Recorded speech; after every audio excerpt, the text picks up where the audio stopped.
Okay, David, are you ready? I am. Okay, let's start. Let's All see if right. Good morning, everyone. I'll be your MC. I'm David Bihar. I'm the chair of the steering committee of BayCAN.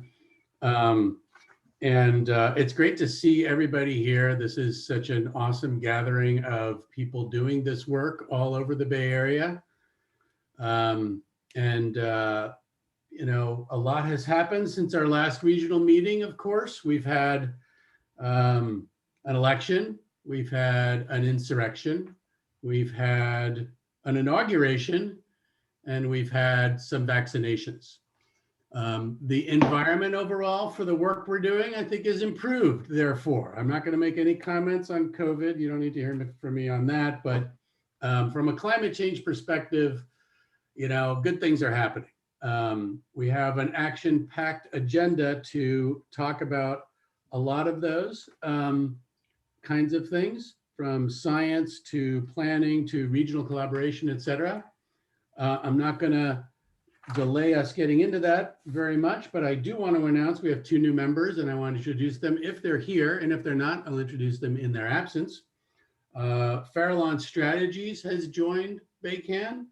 That includes Mike McCormick, which many of you know, veteran of state politics and many activities. I don't know, Mike, you're here, but Caroline Iveas, whose name I possibly have butchered, is also from Farallon, and I can't see if who's here, but welcome to them, and welcome also to SEI, Jake Pollock, another new member of BayCAN. We're always looking to expand our membership, of course, and it's great to have some new folks in the room on that. So I want Bruce to go into the agenda a little bit. I don't know if you're going to share screen, Bruce, or not, but just kind of give us a quick overview, and then we'll dive in with the first item when he hands it back to me. Great. So here's our agenda. And in the chat box today, we'll probably say this 3 or 4 times. Please use the chat box for comments and questions as you're going. If you have news and announcements, we're not going to have time with 60 or 70 people to get all of those here orally. So please put your news and announcements and links and all in the chat box. And a request also that when people speak here, that we identify ourselves so that can be accessible to everyone. So this is Bruce Reardon. I'm the director at BayCAN, and here's your agenda. I'll read through it. We are going to do pathways to equity. Yeshi's going to lead that with breakouts coming up in just a minute. And then I will come back, and Sarah Church and I are going to show you the new project matrix for 2021 BayCAN projects. Thank you all for sending me your updates. We got 99% of them updated, and we're going to focus a bit on drought and heat there in that item and projects around those two big issues. David's going to do a piece on Climate Science 1 on the PDO, and he'll tell you about that when we get there. And then Yeshi will do a section on cultivating personal resilience, and we're going to have some breakouts with that. We will have a 5 or 10 minute bio break in the middle there. We're running here today from 9 to noon, so somewhere in the middle there we'll get a break. We'll come back, and David's going to talk about BayCAN membership and our membership drive that we're going to kick off for year 4. Year 4 starts in July. It's only February now, but hey, we're going to give you the preview of where the membership drive is going, where it's going to start, and how you can help. And then we'll do Climate Science 2. David is going to lead this and bring in a guest speaker. Global Actionable Science for Bay Area Planning should be very interesting. I will come back and do Sacramento 2021 legislation and how some of that legislation is going to have probably a pretty good impact on us. Adaptation is getting to be a hot topic in Sacramento, and we'll ask for your input on some key questions about some of the legislation that's being proposed right now as we start the legislative session. And we'll finish up again with some news about BayAdapt, some news from NorCal Resilience on resilience hubs, and then I'll do a quick bit on the governor's budget and all. And again, with your news, please put things in the chat box so we can keep that record. We will send you after this meeting, likely tomorrow, maybe the next day, all the links for things that people talk about here during the meeting, the link to the recording, and some background materials on things like legislation. So much to come to you after the meeting. We're just going to hit highlights here. So that's it, David. We will go back to you. And all right. So thank you, Bruce. So obviously one of the important changes in the environment that we're in is a greater space and prioritization of social justice, environmental justice, and climate justice. We're seeing that at a federal, national, international level. It's one of the areas where BayCAN, I think, has done some extremely important and valuable work, advancing the practice, talking about how to do this, and collaborating among all of us. So Yeshi Sauls, our project manager in BayCAN, I know I get the title wrong, sorry, Yesh. The project manager for BayCAN, we made up that title ourselves, is gonna lead the first really important item on the agenda. So I'll hand it to project manager Yeshi Sauls. Thank you very much, David. And it's so good to see all of your faces here in this space. Everybody came in such an amazing burst, and we're up to 70 now, which is incredible. Yeah, thank you for that introduction, David. And yeah, really appreciate that in this network space and through the equity working group and across the board, I feel our network is really prioritizing and centering equity in all of our adaptation conversations. And that's precisely why we're starting with this item as the first one of the day. Is we're bringing some of the core insights that have come from the equity working group funneled into the equitable adaptation resource guide that we collectively produced, and are bringing now to the broader network as a preview for those of you who haven't taken a look at the guide of what it comprises, so you can get a sense of how you can use it yourself, and also to give you a sense of what we define as the sort of 6 phases of the equitable adaptation planning process that you can think about as I go through the 6 phases. Think about maybe where you lie in them, and it's actually a breakout exercise session in the agenda. So Bruce, if you can go to the next slide. I'm going to be going through each of the 6 phases within the guide, and you can think about where you're at in your own process and imagine what would be the most helpful topic for you to discuss. And after I go through each phase, or as I go through them, feel free to rename yourself in your own naming in the Zoom window with the number of the phase of the breakout discussion you'd like to go to. And we're going to go into 6 different breakouts per phase to have some really great discussion. And we have some amazing leaders within our network who are going to be supporting those conversations and bringing some specific examples and insights of work they've done on particular projects in that phase. So this is both breakout and also a little bit of a sneak preview of what the guide comprises. I'm just going to go briefly through each of the phases to give you a sense of what we believe are the main pathways towards embedding equity into the adaptation planning process. The first phase is making the case for equity. It's how to build and shift to a culture of equity within your workspace. Bruce, if you want to stay in that past slide, just so that people can look at it while I go through. And I'm actually, as I go through this, I'm going to put the resource guide in the chat so that you can actually look at it in front of you if you'd like to see what it looks like in flesh. But for now, this is what we'll have up. And so, yeah, in this first phase, it's really about building a culture of equity in the workplace, making the case for it to higher ups, communicating why it's important, and familiarizing yourself with equitable best practices, cultural competency, and shared language. And the guide has a lot of really useful tools for that.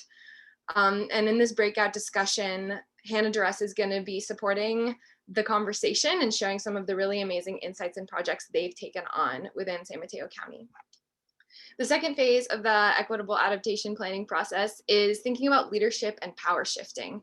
How are we diversifying our leadership and empowering our staff? Because it's just as important as who we're partnering with in our projects is who is actually comprised of the staff team and who's doing the partnering and who has fundamental decision making. And so the guide walks us through how to think about that and provide some really useful tools for thinking about both equitable hiring as well as equitable decision making and centering community voices within the entire planning process.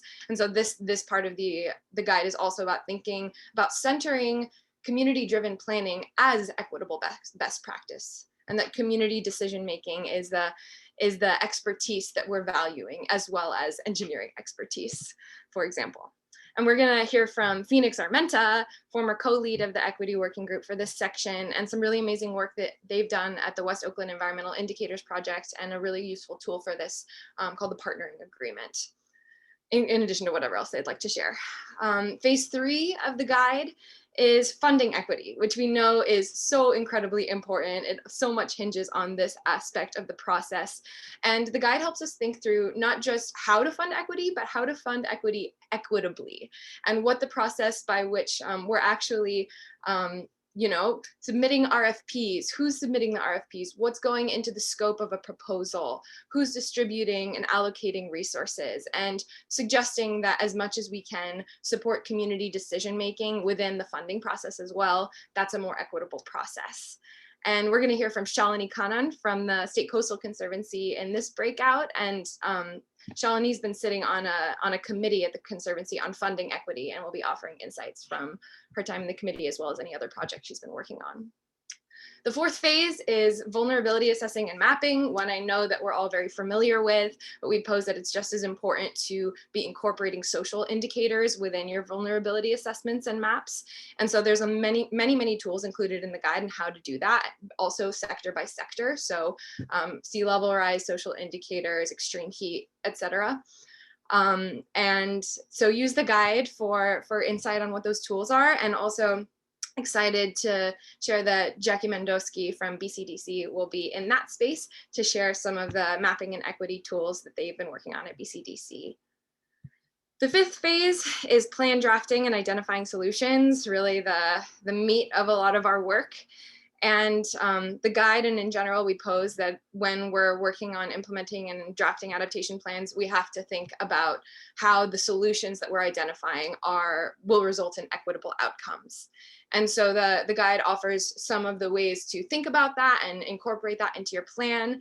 And we'll also hear in this breakout from Hoifei Mock from the city of San Leandro, and how they have really worked to identify equitable outcomes in the first draft of their San Leandro climate action plan through a really amazing community process. That's going to be a great one as well. The final phase that is really important to think about is after the plan has been drafted or is being implemented, how are we measuring and analyzing for equity? What are the tools we can use to cross-check ourselves? What are the community oversight committees we can support to think about really making sure and holding accountability that things get implemented in the right way? A lot of those tools are still being produced. The guide includes many of them, and there are more coming all the time. I'll be supporting that conversation in the breakouts and going over some of the useful tools in the guide. So with that, I hope you got a sense of what would be most useful for you, which breakout would be most useful for you to join. Bruce is going to offer us a list of those different options, and you can either select which breakout you'd like to go to, or if you don't have the updated Zoom, then we'll self-sort you afterwards. But our prompt for this section of the agenda is, and I'm going to put this in the chat as well, is first we're going to hear from the people that I named a moment ago about any projects that they've worked on that can help get our gears turning in terms of what this work might look like in our own context. And then from that, we're going to do a quick go around. We'll have a lot of people in the space. So quickly, what is a strategy that's worked for you in this phase, or that you'd like to try to advance equity within this particular phase of the planning process? You don't have to have the answers. It's just to get us thinking and identifying potential pathways to advancing equity in each phase of the process. So with that, Bruce, if you want to open up the breakouts, we can begin self-selecting. Actually, can you just repeat how long we're going to be in the breakout? Yeah, I didn't actually say that, so I'll say it for the first time. We have 15 minutes, so not a ton of time, but yeah, if everyone wants to go quickly, we'll have a 15-minute 8 We're to not doing report outs. We're breaking out and then we're gonna come back. Right? Yeah, we'll do maybe like one special highlight report out at the end, but I'd rather us have time in the actual breakouts. And And again, he said are we only some- doing one breakout? Yes, yeah, that's what we have, a jam-packed agenda. So this is just to get us primed, and there'll be many more conversations like this in the future. This isn't the be all end all. So as Yeshi said, if you cannot, if you don't have the latest Zoom, which allows you to self-select into one of the 6, put your name in the chat or rename yourself so I can see which number, 1, 2, 3, 4, 5, or 6 you want to join. And it'll take me a minute, but be patient and we'll move you into that room. Ready, Yesh? Yes, for folks that didn't see the 6 slot or the 6 categories too, I'll put them back in the chat if you don't have access to them right now, but I'm ready for those. Let's start sending people off, and I'll also put that in the chat.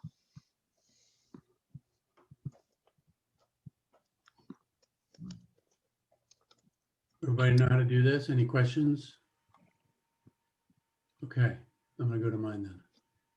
David, do we just send a note to you and Bruce? No, there's a giving thing the at the number? bottom. There's a thing at the bottom that says breakout rooms if you have the version. You click it and then you pick one. If you have that. Breakout rooms, 4 little boxes. Yes? Yes. Warner just, no, we're still there. Got it. I am assigning people, it'll take me a few minutes, but I'm assigning people that can't assign themselves. It's best if you can do yourself, okay?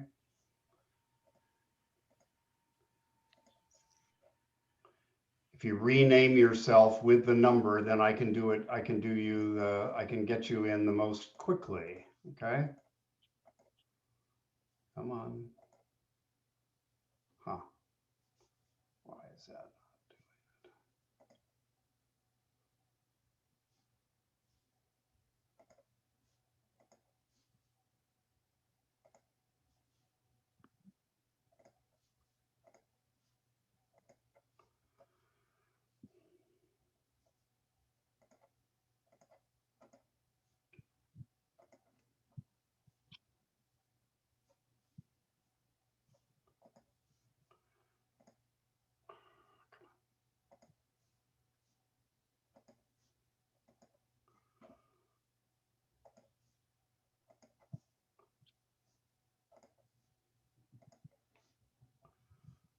Bruce, if you can shoot me off to 6 quickly, I want to get that conversation started. Okay, hold on. Where are A you? lot going on. Yeah. Oh, there you are. Assigned to 6. There you go. There you go, Curtis, Dana. We're gonna get you to which one? Paloma and Carl, which one would you like to be assigned to?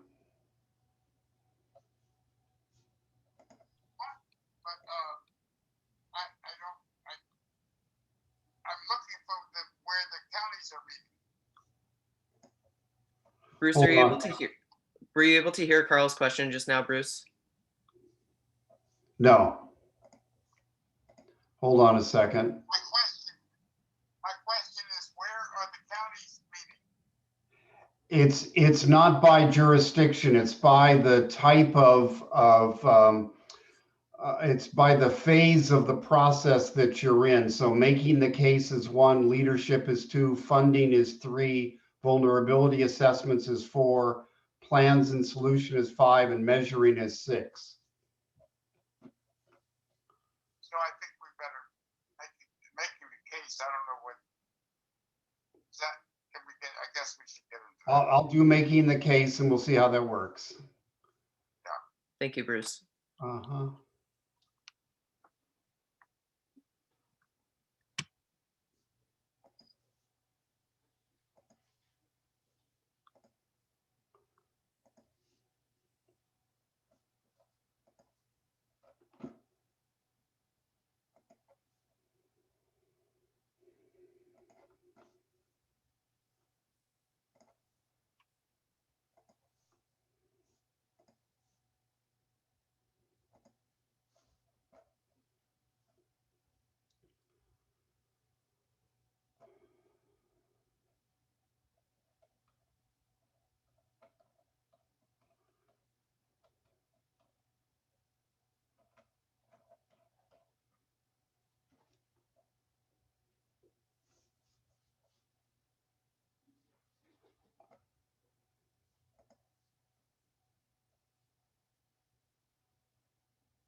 Jim, do you want to be assigned to a room?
Yeah, thanks.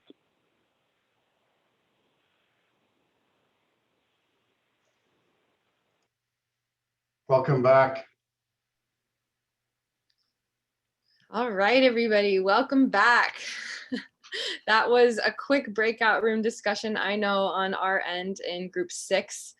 I'm sure there's so much more that we could discuss. Again, this is just really the beginning of the conversation, and there's always more that we can follow up with. I know in my group, I'm going to weave together an email thread with everybody that was in it. We were talking about defining specific social indicators to use in measuring and analyzing for equity, and we're going to do an email thread to start passing back and forth resources. So if you or anyone in your group want to get together to do any follow-up from your discussion, I'm sure there's a lot more that could be said. Let's just keep doing this work. And I would love to hear maybe one essential, really beautiful gem of a reflection, and then we're gonna pass it off. But it would be nice to hear from someone who feels like they have something to share of something that came up for them that was really, really useful. No pressure. Alex shared this unbelievable graphic that really does this incredible interlacing of disability factors and climate resilience. That I just think is astounding, and I hope he's going to share it with all of us. Yeah, I'll share my screen really quickly. Please, we have a little bit of time actually. Oh yeah. Well, really briefly is if everyone can see it. Can you all see this right now? Yes. Okay, great. So this is disability, but really on the left, you could have anything about vulnerability factors, right? I have types of disabilities, which would be the broad umbrella of physical disability, or, hearing or chronic health. Then disability specifics, which would be specific diagnoses, personal situations, basically intersectional factors. And then on the right side, climate factors, which would be effects and primary impacts, then secondary and tertiary impacts, of having to relocate if someone's fire or a house burns in a fire, and then adaptation capacity. And then here, just a line from every single box to every single box. And just having that visual of showing the importance of including equity, because everything is connected and it's really quite a complex system, is the message here. And it's relatively flexible, but left side vulnerability, right side climate, and call it a game of whack-a-mole trying to hit every single topic, but this is what we're working with. That's really, really helpful, Alex. Thank you so much. This is an amazing example of collective knowledge sharing and collaboration, that we all have so many tools to share with one another. And that's the point of these spaces, is to just share what's most helpful for us in our work and to get those resources to each other. So really encourage continued information sharing like that. Thank you so much, Alex and Hannah, for that reflection. More to come on this item. Again, want to encourage us to think about the rest of this BayCAN meeting as also equity related, and all of these this is a lens we take to every aspect of our adaptation work. And so thank you all for engaging in that exercise. Check out the resource guide if you haven't already seen it. Lots more there to support you in this work. And feel free to reach out to myself or anybody else. I can help get you contact information for any follow-up on this work. All right, I'm going to pass it back to David. Thank you, Yeshi. Thank you to our facilitators and to everyone for pitching in there. Let us move to the Project Matrix, one of the most important databases of activities going on related to adaptation in the Bay Area. Bruce and Sarah are going to zero in on drought and heat, top of mind given last year and the coming year. So Bruce and Sarah, hand it to you guys.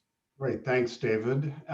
So switching gears here a little bit, we put out last year in January the first edition of the BayCAN Project Matrix, and that's our attempt to give you something, a document that will allow you to kind of self-select and self-connect with others around specific projects and plans that your fellow BayCAN members are taking on. So it was about 35, 40 pages last year. We've just updated it, and we will send you tomorrow the new version electronically, and it has links to different projects. It'll have names and some description, and we'll also give you a roster of key contacts at each of the organizations. So if you see a project on the list, you can find the right person at that agency to talk to. So let me just stop sharing here and share quickly the projects, this one. So this is the new updated version, a little index on the front, and this is the format. Again, if you remember this from last year, we grouped them by North Bay, Central Bay, South Bay, and then alphabetically, and then those that are covering all the regions.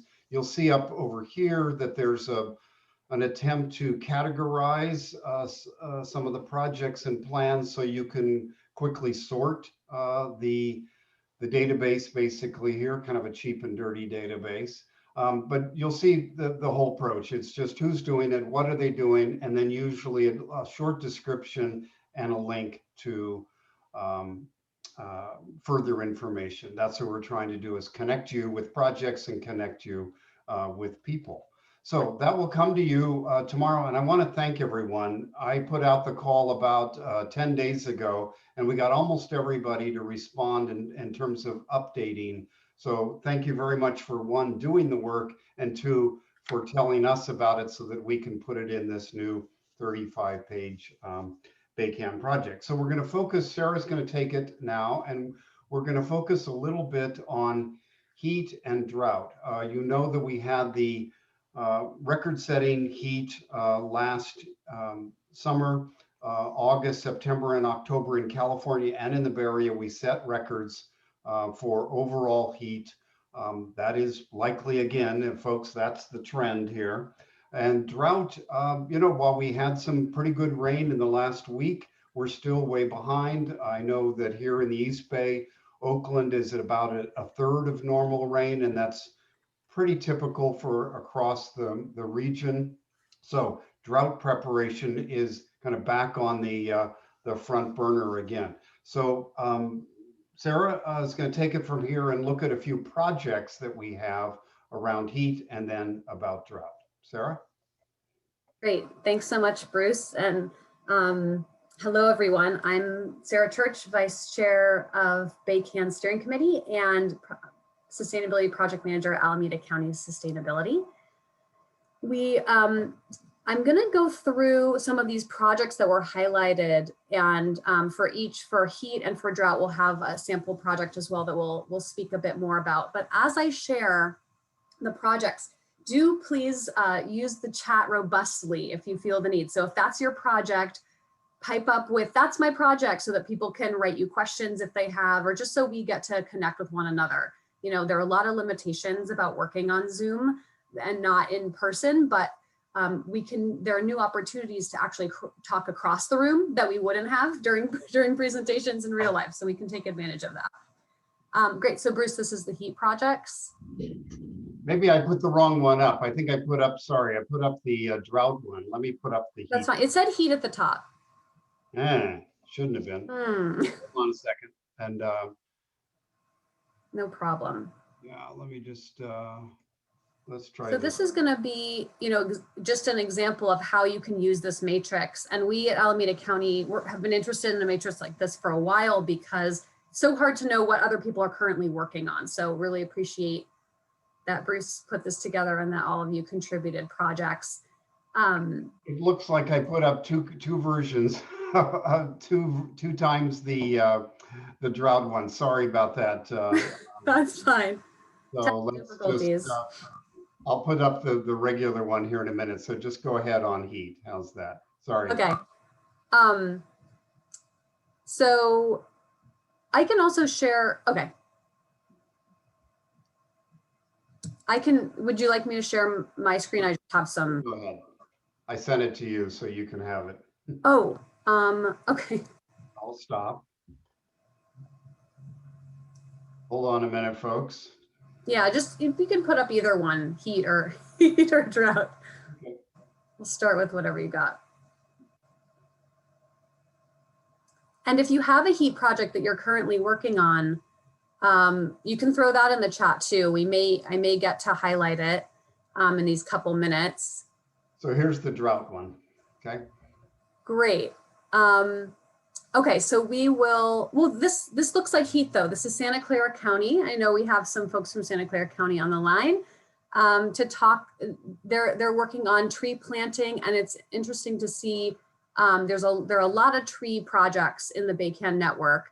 I believe Berkeley has one. And, you know, there's this emphasis here. Great, more from San Francisco in the chat. There's an emphasis on urban forestry in Santa Clara County. Okay, we can't see it anymore, Bruce. Yeah, I'm sorry about that.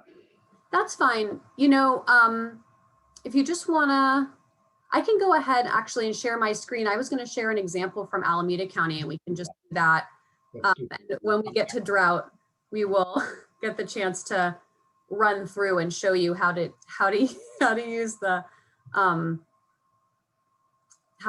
the matrix to look for projects. So I can highlight a project from Alameda County here, as Bruce has asked me to do. So I wanted to speak to we did at Alameda County to map heat vulnerability. And a shout out to Contra Costa County, who paved the way in 2015 with a heat vulnerability map. We borrowed some of their methodology.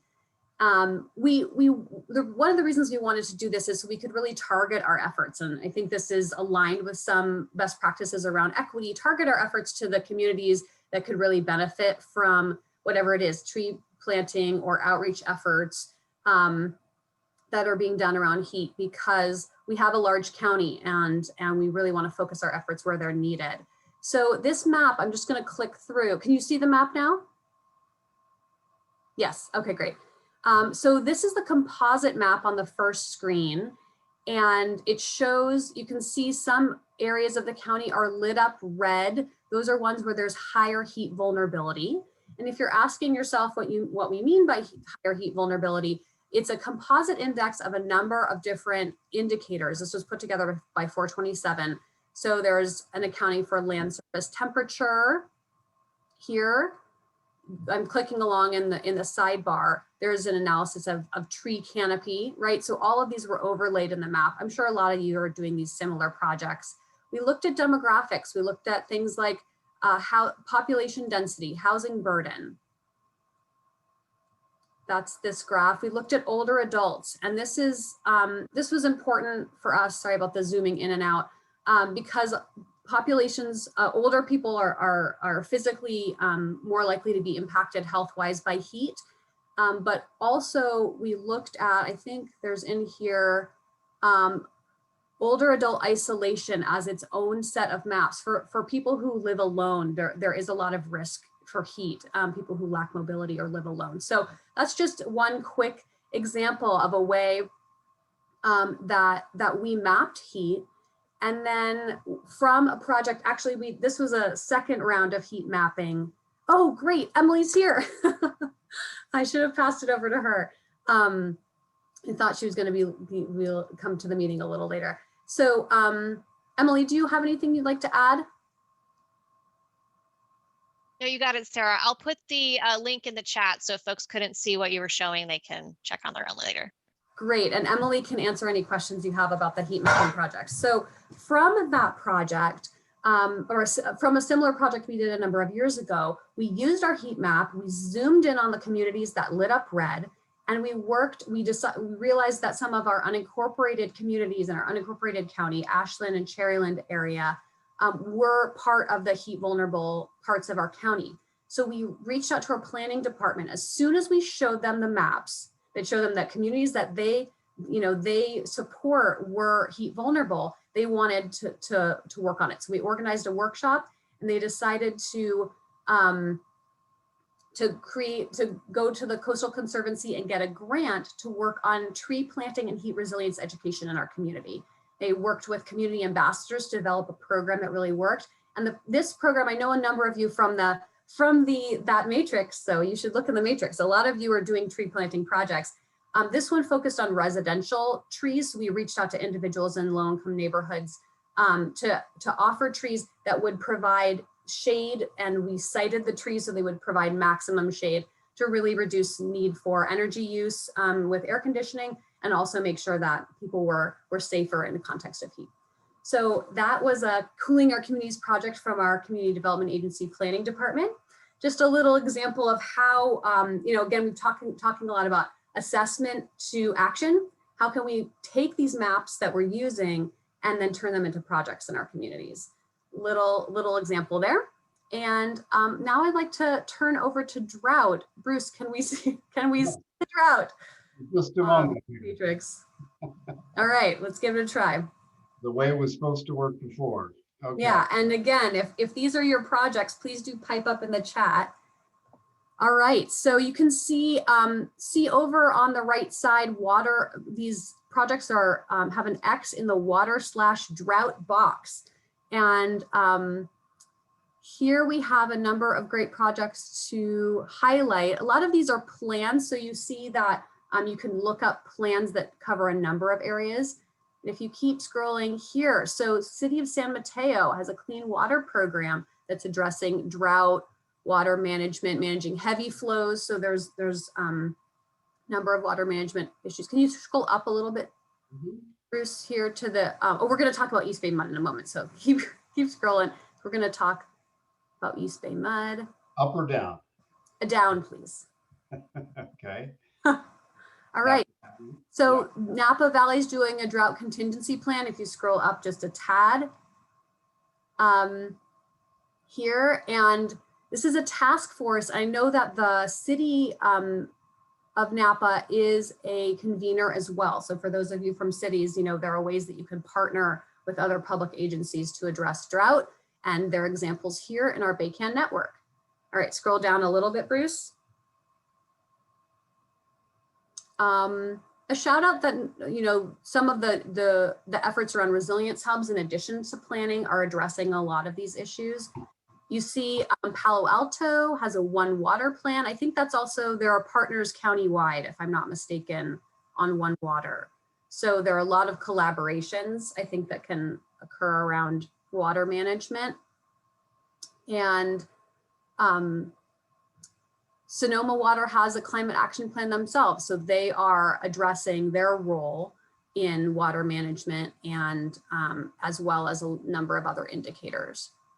And here Sonoma County Regional Climate Protection Authority is working with BayRun. That's a project around conservation for individuals, for households. So that's something that potentially could be replicated in other areas. Great. All right, so this is just a demonstration of live how you can use the matrix to take a look at what other BayCAN partners are doing. And as Bruce mentioned, there's also a roster, so you can then get in touch with representatives from that agency.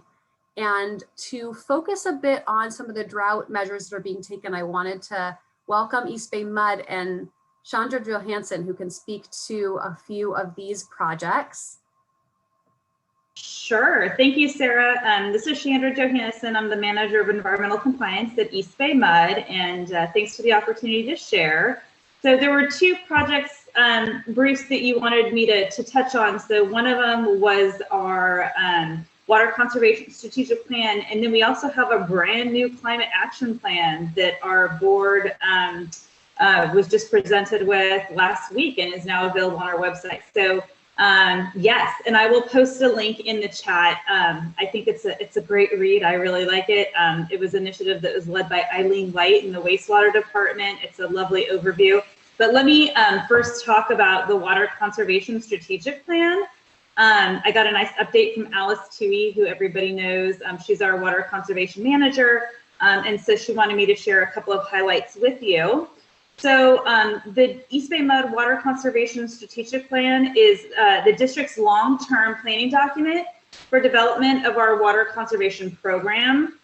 It covers a 10-year planning horizon. So it's an existing document, but it hasn't been updated since 2011. So we're at that 10-year mark now. So we're in the process of making those updates with obviously the latest and greatest information. So the Water Conservation Plan, it sets out a roadmap for meeting our new conservation goal of achieving 70 million gallons a day of water conservation savings through the year 2050. So that's an increase in our target and our goal.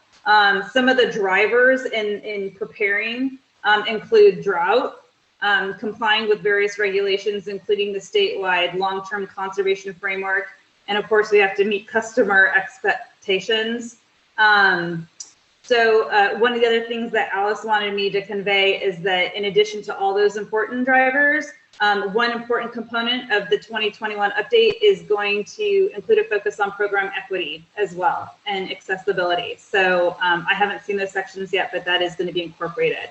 There are 6 key program areas included in the plan, and they include water management services, so providing tools to help our customers manage their water use in a more effective way, rebates and incentives, education and outreach, regulations and legislation, supply side conservation, and research and development. So it's a pretty holistic plan. It covers all of those areas.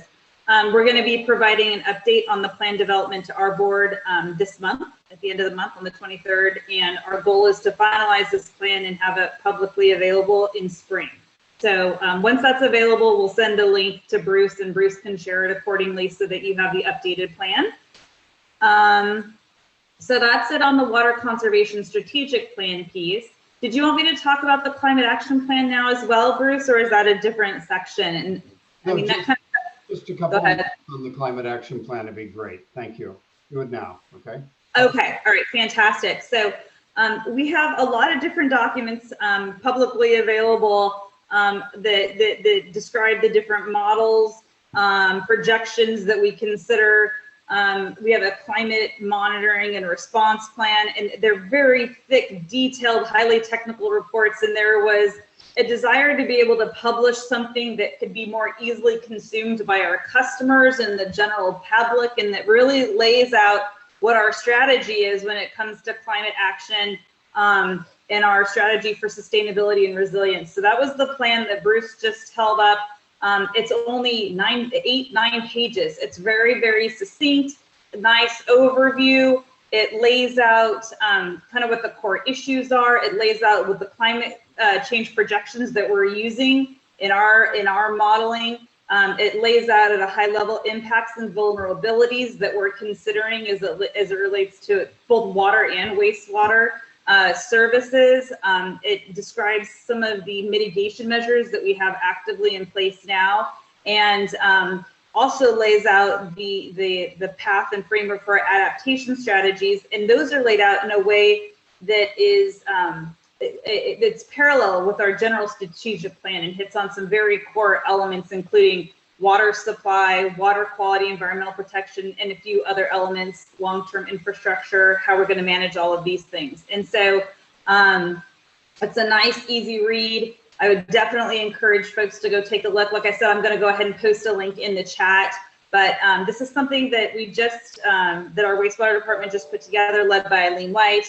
And we're hopeful that our customers will take this and understand what the various initiatives are that are in progress. And we would anticipate that this is a document that would be updated probably every couple of years with new information. So I'll post a link in the chat, and if there's questions on that, happy to answer it. Thank you, Jen. Great. Sure. Thank you so much.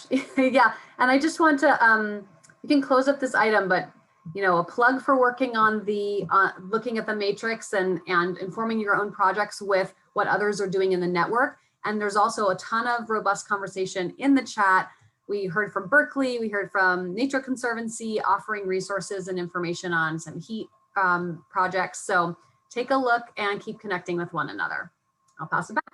Thank you, Sarah. And again, underlining the importance of the chat box here when we have a lot of agenda items to get through.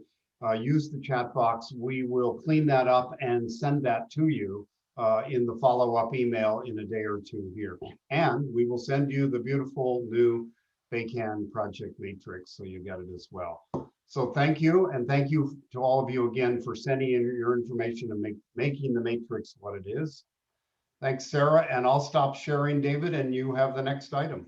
Awesome. Thank you, Sarah and Bruce. And just to reiterate the question I had, which is that you are, in terms of accessibility of this document, is it on the website, or are we sending it around to everybody?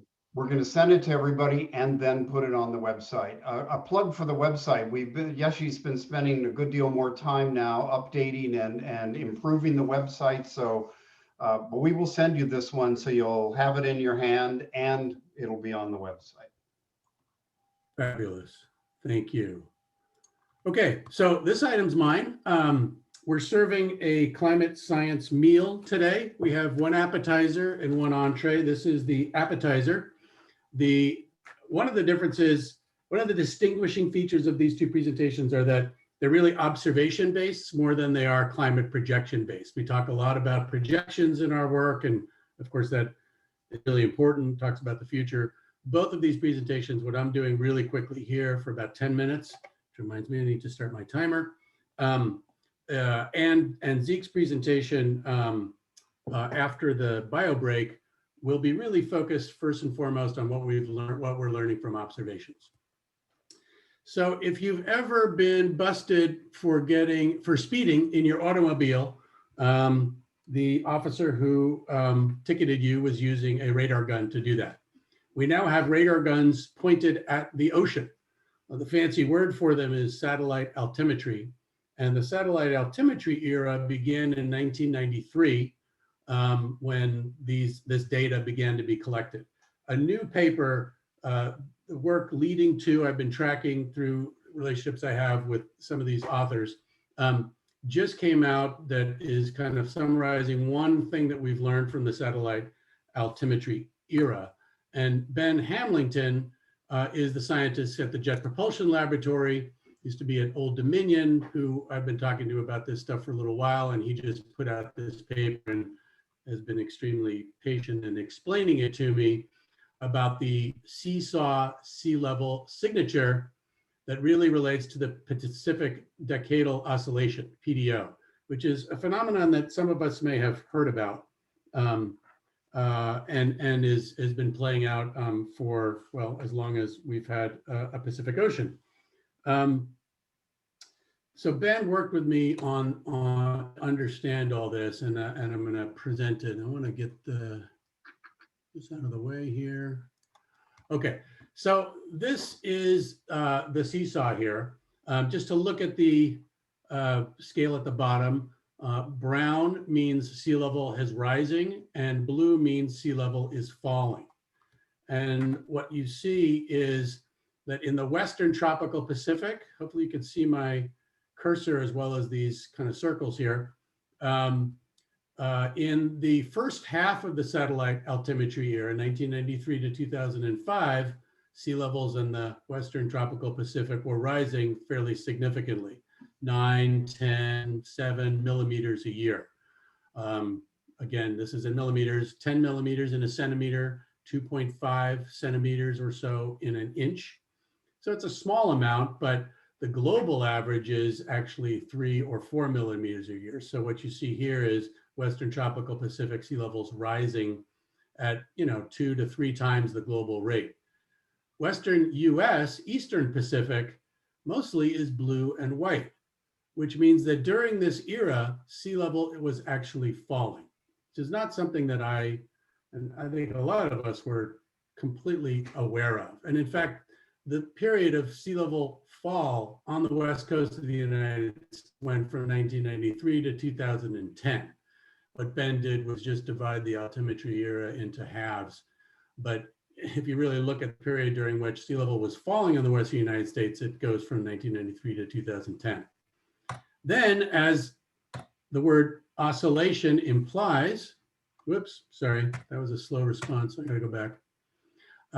It oscillated, it flipped. And now we're seeing in the Western tropical Pacific sea levels falling from the period 2006 to 2018 and rising, up in the range of 7, 8, 9 millimeters a year along the Western United States. In this case, now 3 times or so the global rate. This shows how sea level plays out over time, taking into effect this big phenomenon in the Pacific Ocean. Overall, this is from the tidal gauge in San Francisco. We see a pretty clear trend upward. And this is a trend line, not mathematically generated, but just dropped on here. Sea level's been going up since 1875 overall. But if you look at trends in decadal scale, you can see that in the late part of the 19th century, we had sea level fall that went on for, looks like about 25 years.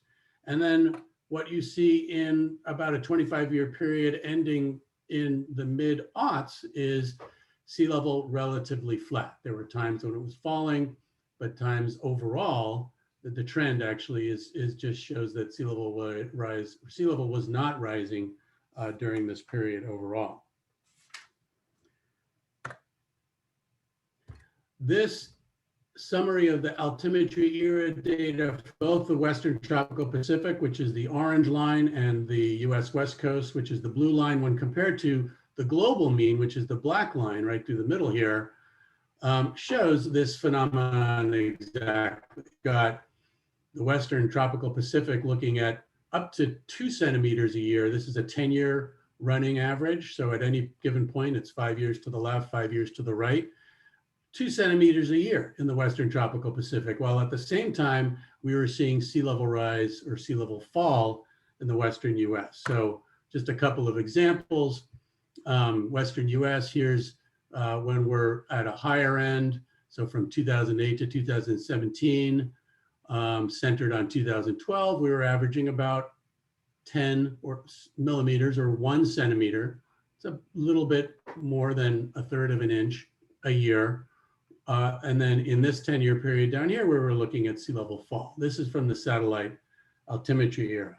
What's important also is that this is reproduced when you look at the longer record. San Francisco tide gauge, again, the oldest gauge in the Western United States or the Western Hemisphere, I'm not sure which. The y-axis here, I would not pay attention to. This is really just showing the diversion from the mean. So if the mean is 0, you can see that in a number of years, we were having below average for us sea level rise, and a number of years we were having above average for us sea level rise. This kind of highlights where this has been going in actual data over 150-year period almost. And you can see one period here, 1993 to 2010, that I was talking about before, sea level fall and sea level rise below what we were expecting, whereas another era, about 1948 to 1970, we were seeing above average sea level rise when compared to what we normally would see. Let me check in with my time here. Okay, continuing. So to summarize then, and ask the question, do we care? Why does this matter? It may or may not matter, but it is going about. So what we see is global sea level rise over a 140-year period. I think everybody knows we've seen about 8 or 9 inches. This is now converting to inches of sea level rise during that 140-year period. During a high PDO phase on the US West Coast, we will see about that much sea level rise in a 20-year period. And in a low PDO phase, we will see sea level fall. I picked some data from the altimetry era to show sea level fall over a 20-year period during this phase. Now, does this matter? Again, well, under circumstances where you have a sensitive shoreline, you're very close to mean sea level or higher high water, the rate at which sea level is proceeding during a high PDO phase or a low PDO phase might matter in terms of what's actually happening on your shoreline. And then finally, and this is my last slide, and if there's any questions, have a minute for those. When we're talking about green infrastructure and wetlands, of course, the accretion level of muds and sediments keeping pace with sea level rise is extremely important. And what I'm showing here is 2 pieces of literature that have been done recently that show vulnerability for wetlands at rates of greater than or equal to 7 millimeters a year or between 6 and 9 millimeters a year in 2 different contexts. This is using paleo data. This is looking at the Mississippi Delta, that you can have issues with wetlands growing and remaining sustainable at rates above this level. Of course, with PDO, you can get rates above this level, and then you can get rates that are well below this level. So we might get 20 or 30 years of rates exceeding this level and 20 or 30 years of rates much, much lower than this level, even as sea level rise accelerates globally. What does this mean for wetlands? I have no idea. But I think that it's the kind of information that we want to factor in when we're thinking about responding with green infrastructure solutions. And hopefully this kind of information might be of value in thinking about how sea level rise is going to actually play out in real time. David, we have a couple of questions. We have a couple of questions. Yes, any questions? Yeah, so first one is from Kim Springer. This is fascinating. Why does it do this?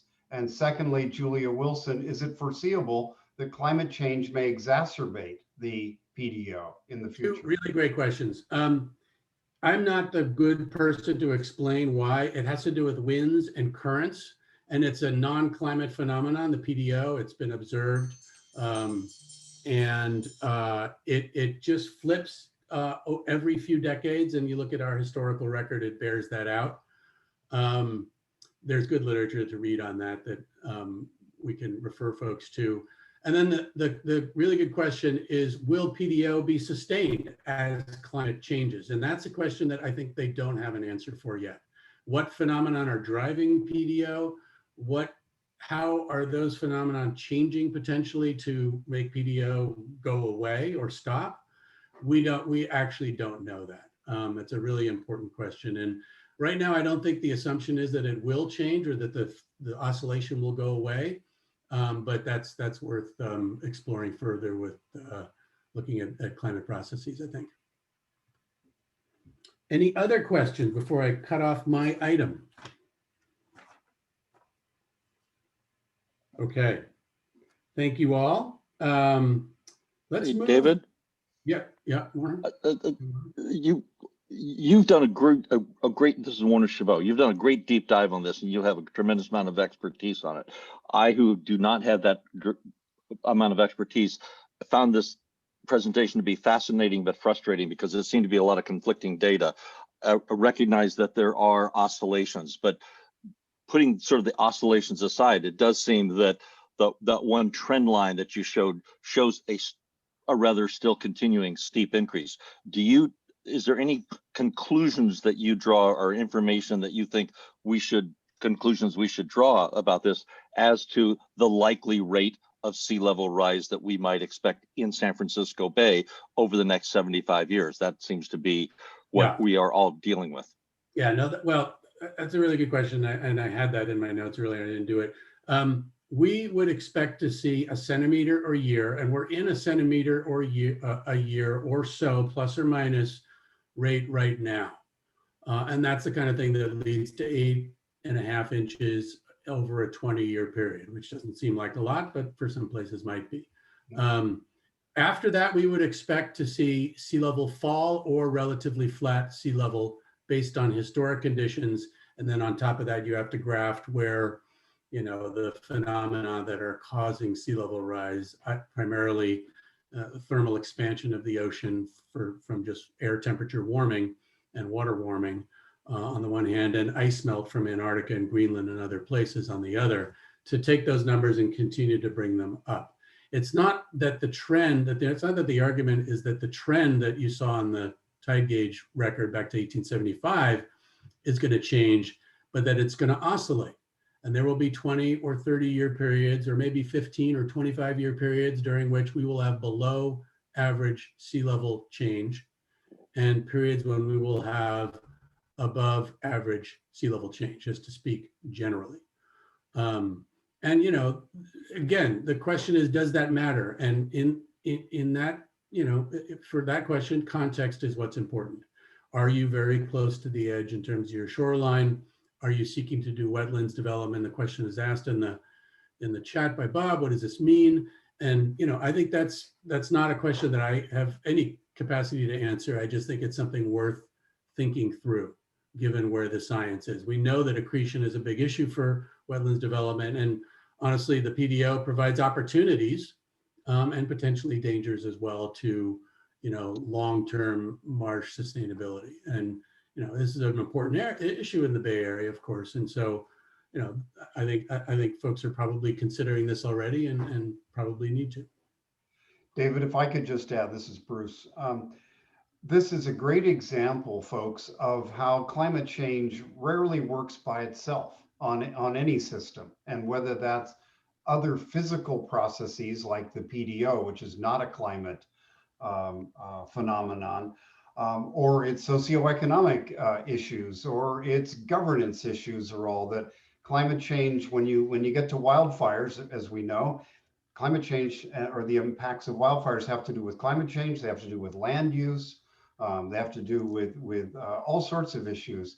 And this PDO, while it's a whole science piece, is a great example of that, of how climate change works always with other things in combo. And as I said in the intro, to kind of introing both of our science things, these are as much about observations, which of course we're seeing now in a climate change era be increasingly interesting and notable, as opposed to simply projections. They go to projections too, but they're really taking the observations of what we've done, of what we've seen, and using them. Okay, then I want us to move on to the next item. Thank you all. And that is to introduce Yeshi again to talk about personal resilience. And we're going to do this for this unit, and then we're going to go to a short bio break, followed by coming back to do more amazing stuff. Yeshi. David. Bruce, I'm actually wondering if we could get rid of this slide. I would love to just stay with each other's faces for to begin this part of the exercise.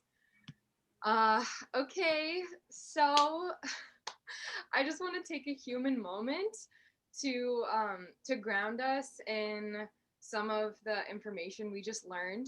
We just spent upwards of 40 minutes thinking about extreme heat, extreme drought, unprecedented sea level rise, and somehow we're supposed to stay professional and have our act together and keep going. And I don't know about you all, but I know that sometimes when I turn off my computer and I finish a workday after reading new reports or hearing new projections, it takes a human toll on my heart to just be processing a lot of this information, especially in this unprecedented year, which we're coming out of, knowing that we're stepping into probably yet another unprecedented year. And yet somehow we have to continue to do this work and show up for our communities. And at BayCAN, we think it's really important to make room for the human aspect of this work and the way it lands in us as individuals, as well as on a professional level. So yeah, I think what I want to invite us to do is to imagine ourselves like holding, if you feel like doing this with me, you can, it's a little bit ridiculous, but like imagine yourself like holding a hat above your head. This hat is your work hat, and you're gonna take it off and you're gonna put it to the side. And you're just gonna be yourself, your fallible human self. Nice, Corey actually took off his hat. And yeah, just looking at each other's faces, we're all just people doing this work and dealing with it on personal and professional levels. Back in September, we checked in with each other a bit about how we're feeling in the wake of 2020 and its madness and fire season.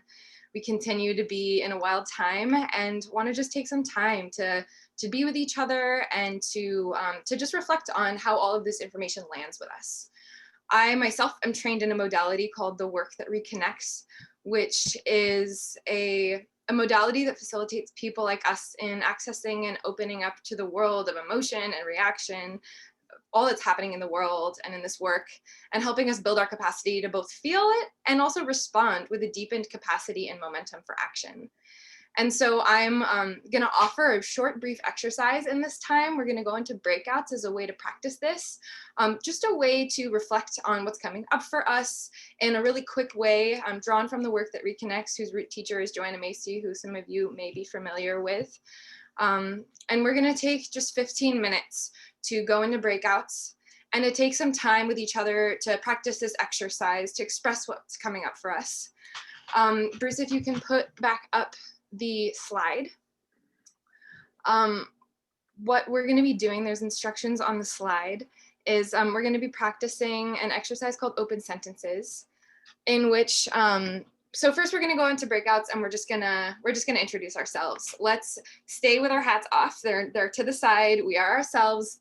Don't even need to say your title. And recommend you say your name, your pronouns, and maybe just one word or a sentence about how you're feeling today, just in the wake of this information, just like a quick check-in. Come as yourself. And after 3 minutes, you're gonna get a little blurb in the broadcast from Bruce saying, okay, first person begin. And there's three people in the breakout, and each person is gonna get 4 minutes. And you're gonna be given 4 different prompts in the chat, which I'm going to put in there, and you're not seeing them right now because you'll just go with them. And each person is going to be going 4 minutes, saying the line 3 times and filling in the blank. So the first question is, one thing I love about being alive on Earth today is blank. This might sound kind of fluffy, but the questions get progressively more real, and it's a way for us to practice just presencing with each other. So go out on a whim here, try it, maybe go out of your comfort zone. This is an opportunity to build relationship with one another. So again, we're gonna each take 4 minutes, go through each of the 4 sentences, say each one 4 times, go to the next one, 3 times, I mean, go to the next one 3 times.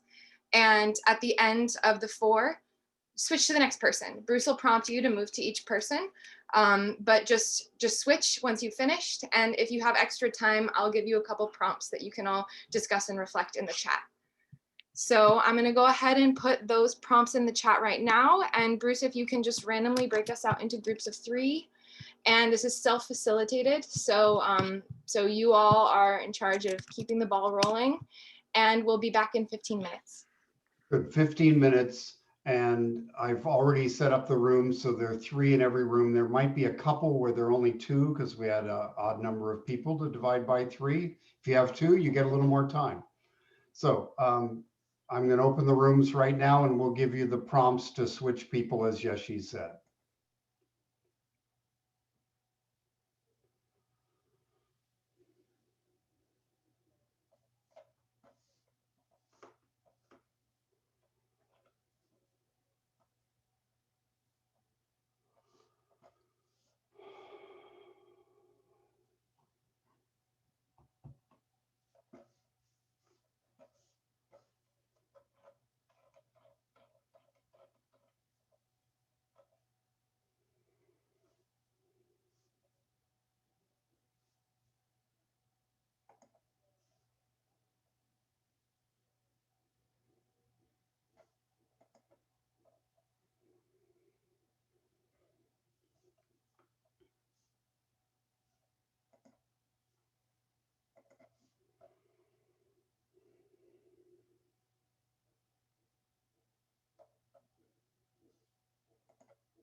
All right. Welcome back, everybody.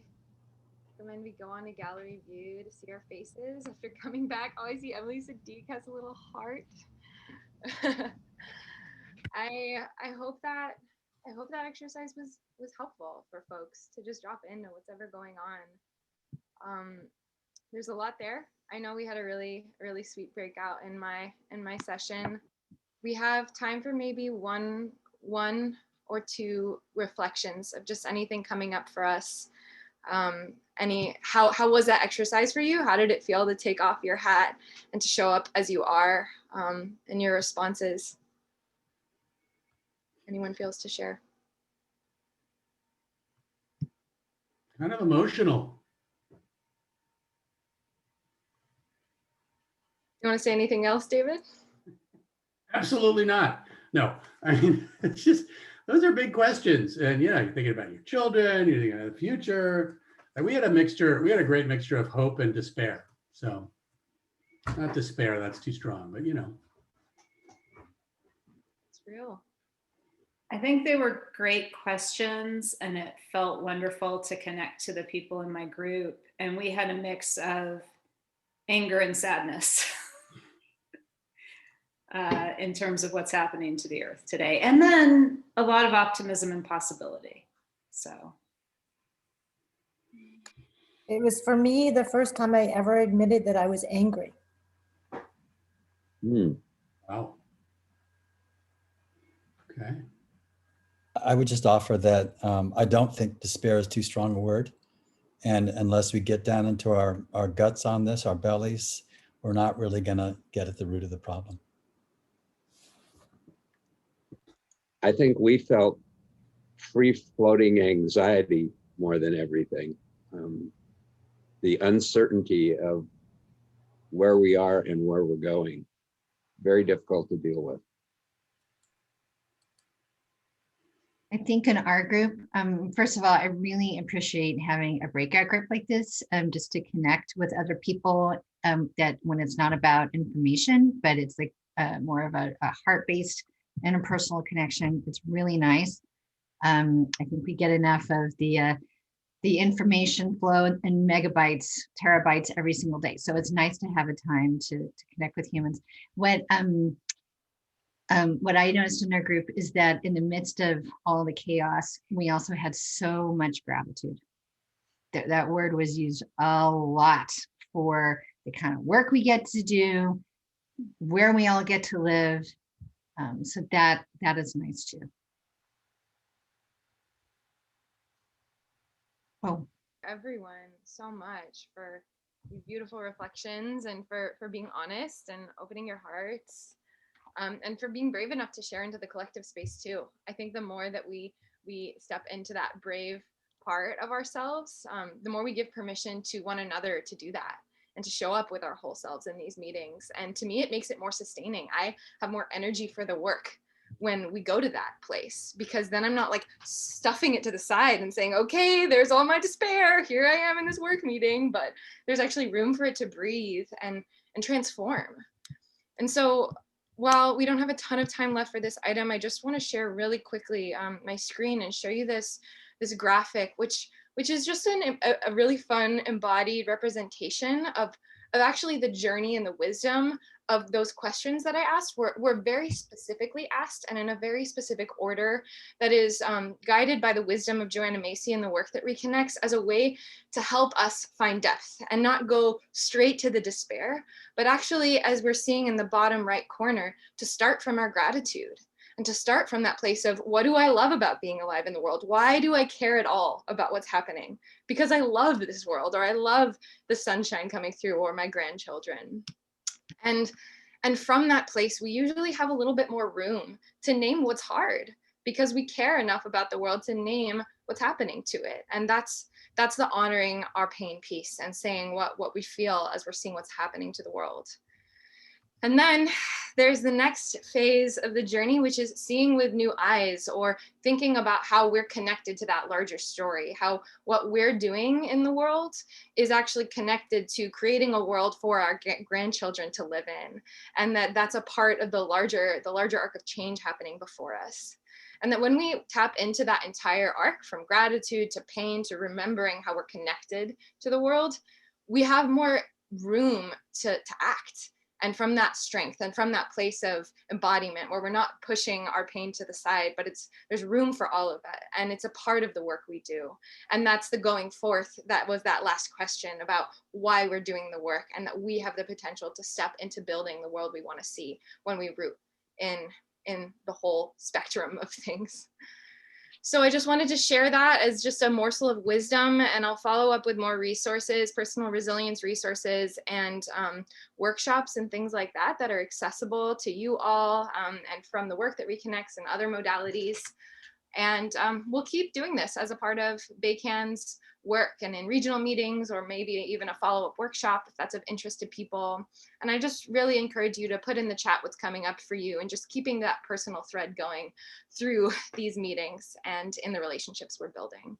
So thank you all so much for humoring me. Maybe we can just like have our hats to the sides the rest of the meeting, and they're there, but we're also ourselves, and it's both at the same time. I'll pass it back to you, David and Bruce. Thank you, Yeshi. Not humoring, leading. Thank you for leading us in that. Really. Hey, David, before you jump in there, this is Michael. I just want to highlight, I use My Joy is the photo that I'm using. That's why I'm not taking my video off. Swimming in the bay. Yeah. That Thanks, joy Michael. is in the cold, fresh bay. Thanks, Michael. Let's all join you in the bay someday. Yeah, cold water is therapeutic. I'm hearing it. Anyway, so that we're going to clear our verklemптedness now for the next 8 minutes. We're going to take a break. I'm saying 8 because we got to catch up a little bit. The my phone says 10:50. Please come back at 10:58. I think that there's a little bit of hope to pull on the emotions that we're all feeling here, that we can get from our, not the presentation right after, but the one after that from our guest speaker, Zeke. So come back at 10:58, please, and we'll get going again. Thank you. Leave your Zoom open, I guess, is easy, but it's a little quick bio break. Thanks. David, will you call me? Yes.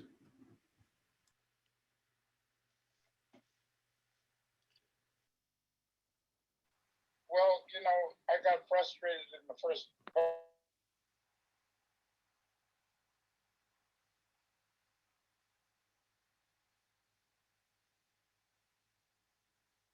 Star members in June for the July 1 start of our fiscal year. I should say, parenthetically, we're in financially really good shape. We've been husbanding our resources. We've had some savings because we're not meeting in person. We're in good shape financially, but we want to budget for each fiscal year in a way that allows us to kind of hit the fiscal year running when it begins. And to do that, we're going to invoice on April 1st this year rather than in June, or late May, as we've done before. This will continue to give members the chance to pay with FY21 dollars or FY22 dollars. We will continue to be flexible. We're not going to boot anyone out of the organization if your dues are not in by July 1. We don't do that, but we will be communicating about our plans and invoicing for next year on April 1. So, our motto for this period will be renew and new. Renew meaning we want every member to renew your membership. New means we want new members. We want more people to join, both people who, entities who had to leave because of tight fiscal times in the past. We want them to come back, and then we want to bring new members into the mix. So please be thinking about who's not here, who should be and might be. We have a sliding scale for memberships. Community-based organizations have no fees, and then smaller entities have lower fees than larger entities. So keep an eye out for your invoice and information on next year coming up around April 1. And I would say we want to ratchet up our action next year. There's more to do. There's a lot going on in this space. We want to be as active as we can across the space of adaptation as much as possible. So we have big plans for next year that we're going to want to be able to implement, and having memberships, not really for funding as much as for engagement, is really the key to BayCAN success. All right. Any questions on that item? Comments? All right, then let's move to the entree of our science meal today. We're going to talk about greenhouse gas emissions. This is a preview of a webinar that we're putting together maybe for March or April that will explore this issue in more time than we have today and with multiple perspectives.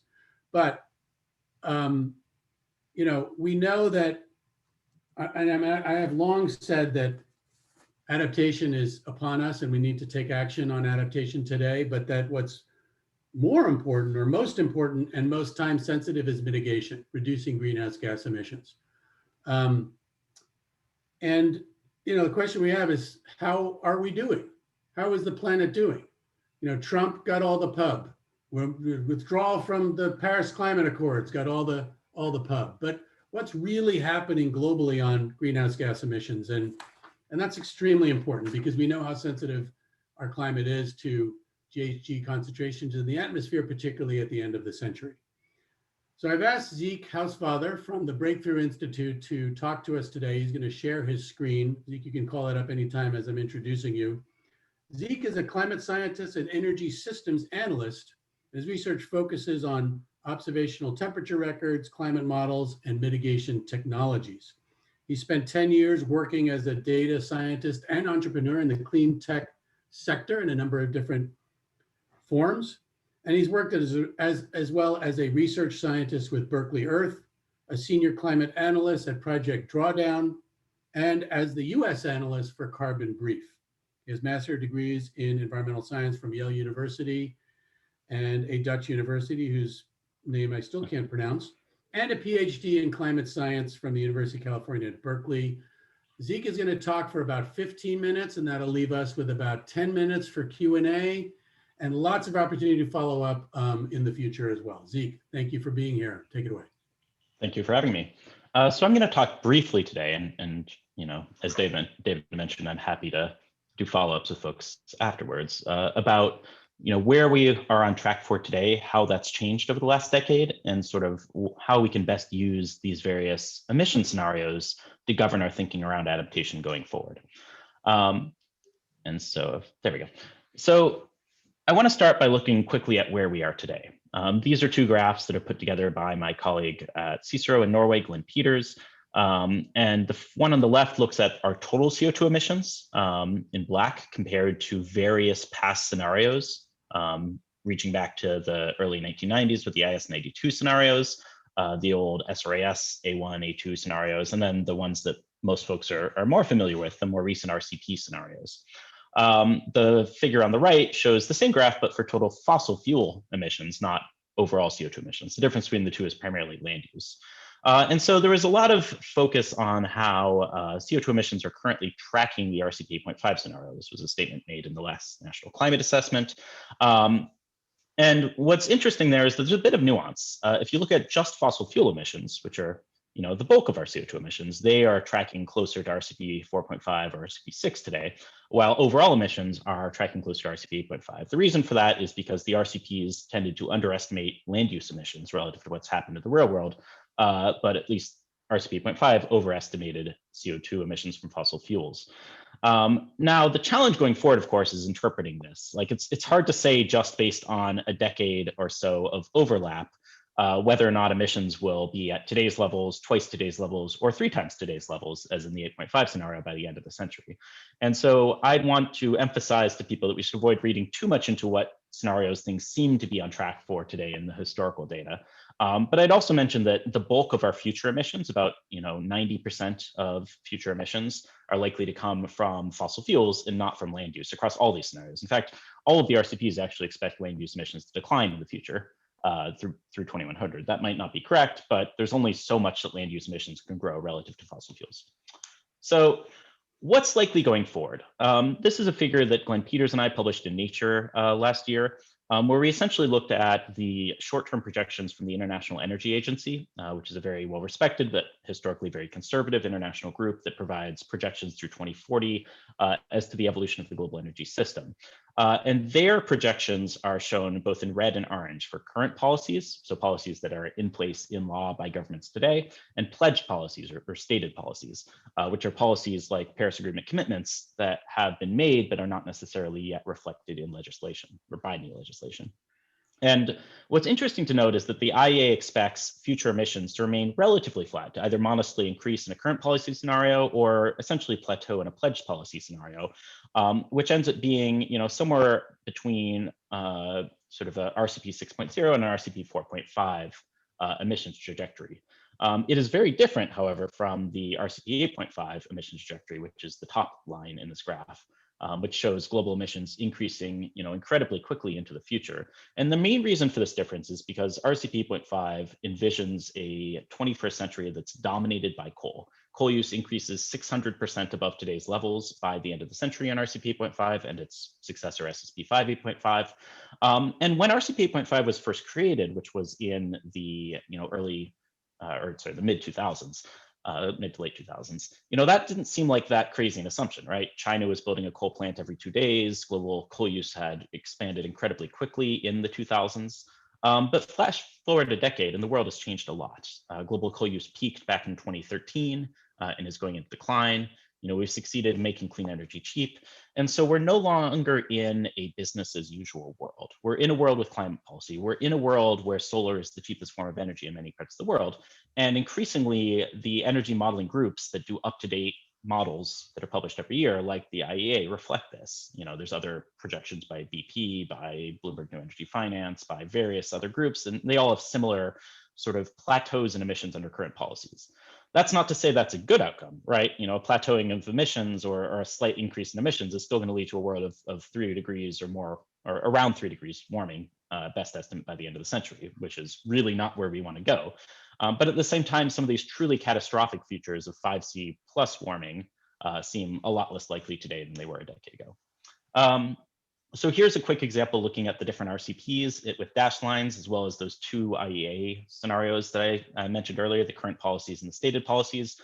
Here I've extended the estimates through 2100 using sort of 2 different approaches, either assuming that they remain flat after 2040 or that they continue to linearly increase at the rate they were in the previous decade. It doesn't really make a huge difference for the current policy or for the stated policy scenario, but it does for the current policy scenario. But in either case, you end up with cumulative emissions of the whole period, which is what really matters here, similar to RCP 6 or RCP 4.5, and much, much below this, very high coal-dominated future of RCP 8.5. And the amount of coal deployed in RCP 8.5 is pretty staggering. So this top line here that says 8.5 on it is the global coal use per person in the 8.5 scenario. The black is the historical global coal use per person. And so, some of the scenarios like, this new 7.0 scenario that's being created for the next IPCC report has global coal use doubling per person above today's levels. But 8.5 has it increasing 6-fold, which would really be an unprecedented growth of coal. And it's really hard to get that level of emissions without primarily relying on coal. If we went to a gas-dominated future, we'd still have fairly high future emissions, but it would be, roughly half as big as a coal-dominated future for the same amount of energy generation. And so, the only way to get to these really, really high warming outcomes is, particularly 5 degrees plus, is to have coal being the dominant energy form of the 21st century.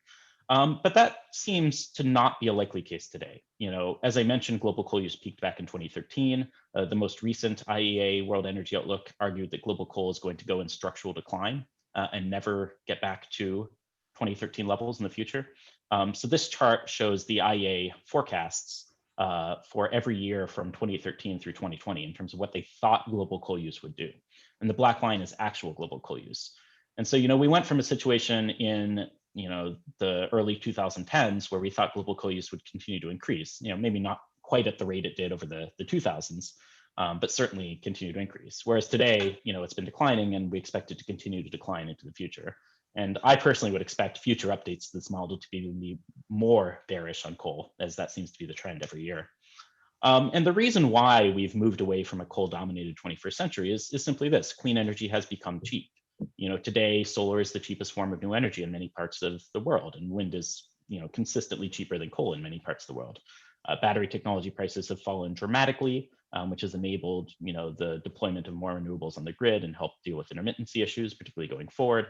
And while the end of coal is still far away, and there still is a huge need for policy efforts to make mitigation more rapid, at the same time, we're not going to see that much new coal built, particularly outside of places like China. And even there, with their new commitments, China and India, and even there with their new commitments, there's likely to be some, big drying up of the future coal pipeline.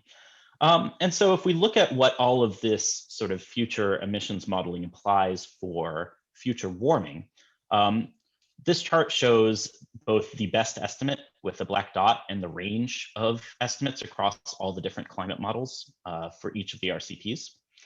Again, climate models, even running the same emission scenario, end up with a fairly different warming outcome because of uncertainties in climate sensitivity. So essentially how much warming you get as you increase CO2. And so I've added in 2 additional bars here: the IEA stated policy scenario in blue and the IEA current policy scenario in orange. And so you can see how they compare to the sort of well below 2-degree RCP 2.6 scenario, the sort of middle of the road RCP 4.5 and 6.0 scenario, and the very high end RCP 8.5 scenario. And so while we can't necessarily preclude warming of close to 4 degrees under current policies if we get unlucky with climate sensitivity or carbon cycle feedbacks, we also see that it's very unlikely to be getting into these, 4, 4.5, 5, 6 degree outcomes that seem pretty plausible under a scenario where we triple our emissions by the end of the century, like RCP 8.5. And this isn't just me making this argument. Climate Action Tracker, which is an international team of researchers led by Bill Hare in Australia, among many others, does a big assessment of what future warming levels are implied by current policies and pledges and targets. And they come to almost the exact same numbers that I do. A current policy world gives you about 2.9 degrees warming, best estimate, with a range of about 2 to 4. If you look at all the pledges countries have made, it gives you about 2.6 with a range of 2 to 3.3. And what's interesting is we've also seen a proliferation of new ambitious targets coming out this year. China announced that they're going to get their emissions to net zero by 2060. Japan announced net zero by 2050. South Korea announced net zero by 2050. The Biden administration obviously has a goal of net zero by 2050. The EU has had similar policies for a while, so does the UK. And if you look at all of these optimistic targets that include net zero pledges, the outcome would actually be something pretty close to 2 degrees. Though obviously still with a pretty big range of uncertainty of 1.7 to 2.7 here. So, I'm giving a pretty brief presentation now. I'm happy to dive into any of the details in follow-ups, but essentially the takeaways are this. High warming scenarios based on high emission pathways, such as RCP 8.5 and its new SSP 5 successor, have become much less plausible over the past decade. And that's largely due to the fact that global coal use has peaked and coal is likely to go into structural decline globally, even in the absence of substantial new additional policies, due to the fact that clean energy has become quite cheap. Intermediate scenarios such as SSP 4.5 or 6.0 better reflect stated commitments and current policies, respectively. And we can likely rule out scenarios of 5 degree plus warming going forward. However, and this is the big caveat, we want to avoid being overly deterministic with these future emission scenarios. Emissions are only one of the 3 big uncertainties in predicting future climate change, the others being climate sensitivity and carbon cycle feedbacks, essentially how the ability of the land and the ocean to take up a portion of the CO2 we emit changes as the Earth warms. And those 2 uncertainties mean that we can't rule out 4 degrees or more warming under current policies, even if our best estimate of future warming is a little bit below 3 degrees. We still want to plan for what happens if we get unlucky rolls on the climate sensitivity and the carbon cycle feedback dice, so to speak. So at the end of the day, we've made a lot of the worst case outcomes less likely, but we still have a huge way to go if we want to limit warming to well below 2 degrees, or for that matter, 1.5 degrees, which we're quickly approaching. This year was about 1.3 to 1.4 degrees above pre-industrial, or sorry, 1.2 to 1.4 degrees above pre-industrial temperatures, depending on which data set you look at. But at the same time, we need to make sure that our adaptation planning reflects the world as it is today, not the world that could have been, if we rewind the clock back to 2010 and look at conditions as they were on the ground then. So yeah, that is about it for me, and I'd love to answer questions from folks. David, can I start with a question? Yes, please. Zeke, leave your screen up. Everyone can kind of minimize it unless he wants to go back to the chart. But go ahead, Bruce. Yeah, I think to leave your takeaways up there would be helpful if you could. Sure, of course. Thanks, Zeke. Good. This is some good news. Could you say I know we only have a few minutes. Could you say a little more about those two uncertainties in the third bullet? Because as we seem to get new studies every year that show new sensitivity of the climate and also new feedback. So could you say a little about what's the state of the science there? Sure. So it's complicated. With climate sensitivity, there's been two sort of competing schools of thought in the last year or two. One is this new generation of climate models called CMIP6, a subset of which has some very, very high climate sensitivity numbers, much higher than was in the last IPCC report. At the same time, there's been a big international effort culminating in a paper published this summer that I was like one of 24 authors on, using a whole set of different lines of evidence from climate models, from physical processes, from observational temperature data, and from paleoclimate data, so the climate of the Earth's more distant past, to try to get a more confident estimate of climate sensitivity. And that one has actually narrowed the range, both saying that the low sensitivity outcomes where warming isn't very severe are less likely, but at the same time, these very high sensitivity outcomes where you get, 5 degrees or more warming per doubling of CO2 are also much less likely.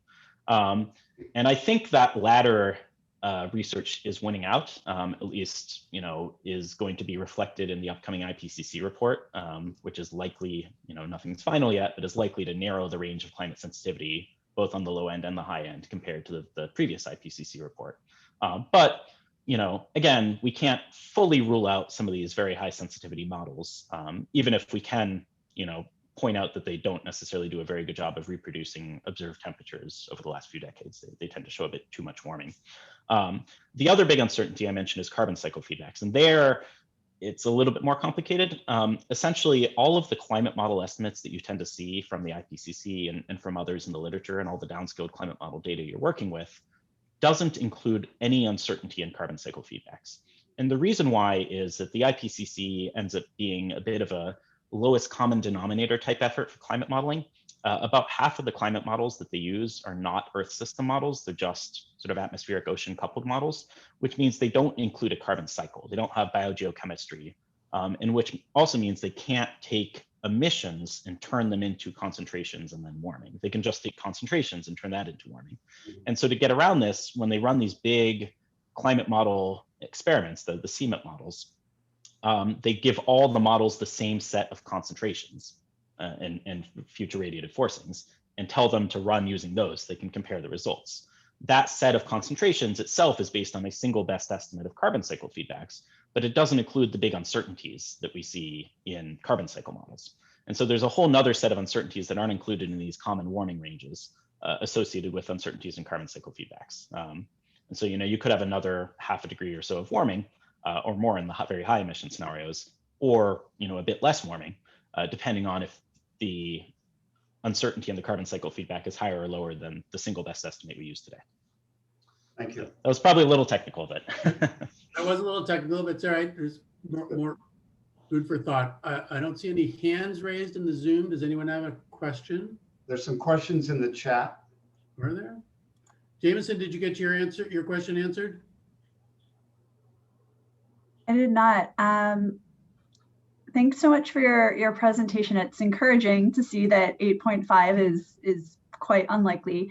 And you mentioned, Zeke, that with all the carbon neutrality targets the different nations are putting forward as part of their national commitments to the Paris Agreement, that the median of that will likely be a 2-degree increase.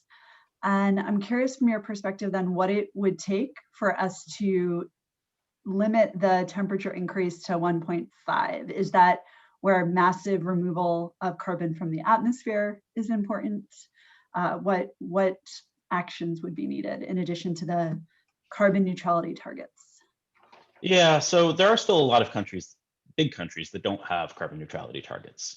India comes to mind. Indonesia is another big one that's going to have, pretty big increases in future emissions. And we'd expect, places like Africa that are relatively poor today, but hopefully will be a lot more prosperous, 50 years from now, to have some increases in emissions. And so, and those are in some ways harder to deal with, right? Because no one wants to tell places in Africa that they can't build, say, natural gas if it's cost effective in some circumstances to help raise their standard of living.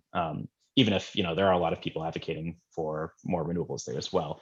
And so there are some residual emissions from the rest of the world, or places that just don't have commitments that aren't reflected in this 2.1 degree number. So the way to get that further down is either have more countries enact net zero commitments, or to have more negative emissions.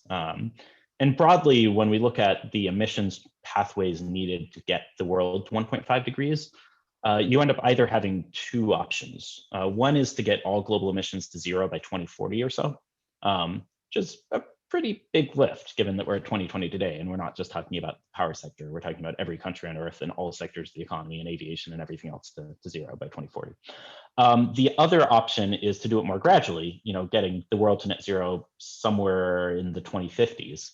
But to have very large scale carbon removal late in the century, to the point at which we're sucking out maybe a third of all the carbon we're emitting today by 2100 through global scale deployments. Some of these models have like 3 times the land area of India for bioenergy with carbon capture and storage. So the scale is pretty staggering of that sort of thing, which is why the math of 1.5 degrees is pretty brutal. It's not that hard to find plausible scenarios to get to 2 degrees, but and you certainly can get well below 2 degrees, but the closer you get to 1.5 degrees, given that we're at 1.2 to 1.4 today, depending on which data set you look at, you just have such a narrow margin left. It gets really difficult. Zeke, a couple of questions in the chat are about permafrost melting and the feedback related to that. Can you talk a little about that in particular? Yeah, so permafrost is a big one. It's also one where there's a lot of proportionate response to future temperatures. So relatively low warming scenarios, with 2 degrees, 1.5 degrees, you don't end up with that much additional permafrost melt, at least in most of our permafrost models today. But with some of the higher emission scenarios where you get to like 3, 3.5, 4, 5 degrees, you get a very large amount of permafrost related CO2 emissions and methane emissions. So in the long run, the CO2 matters more. At the same time, a lot of the biggest impacts of permafrost emissions are in the post-2100 period. And so it's important to remember that even though a lot of our models end in 2100, the world doesn't. And so we can still have more warming after 2100 that we need to take into account. Permafrost is, to a first order approximation, more of a feedback than a tipping point. And by that, I mean that, it's not like suddenly we pass the threshold and all of the Arctic permafrost starts thawing. Some regions on south-facing slopes are more susceptible to the north-facing slopes. Lower latitudes are more susceptible than higher latitudes. And so as the world warms, you get more and more areas of permafrost that become susceptible to thawing. Permafrost is included in the emission scenarios that drive, and permafrost is included in the concentration scenarios that drive the next generation of climate models, the CMIP6 models. But again, it's a single best estimate of permafrost feedbacks. And there is some big uncertainties there that's not well represented today in climate models. And we certainly should be a little careful of that. Okay, very good. We're 2 minutes left. I'm going to call on Paloma. Brief question. Paloma, you relaying a question from Carl, which is what new? Yep. He's here and he's trying to ask it himself. Go ahead, Carl. Yes, I'm asking the question that all of the models that you're projecting to reduce the amount of CO2 emissions are envisioning a downplaying of the kind of development that is going to require more activities that are not producing CO2 emissions.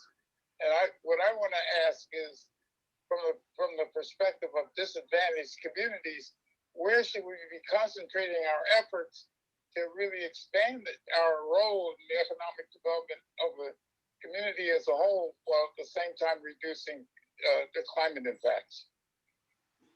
So that's a very good question. You know, it's a little outside of my area of expertise, which is more on these global models and scenarios. But it's certainly worth keeping in mind the importance of, you know, making sure that low income or disadvantaged communities are not left out of the energy transition.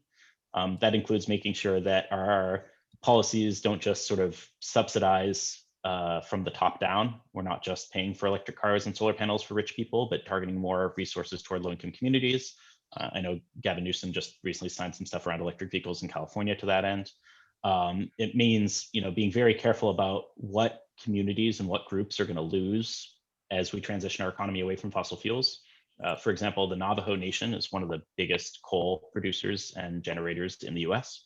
And a rapid move away from coal is really going to hurt them in big ways.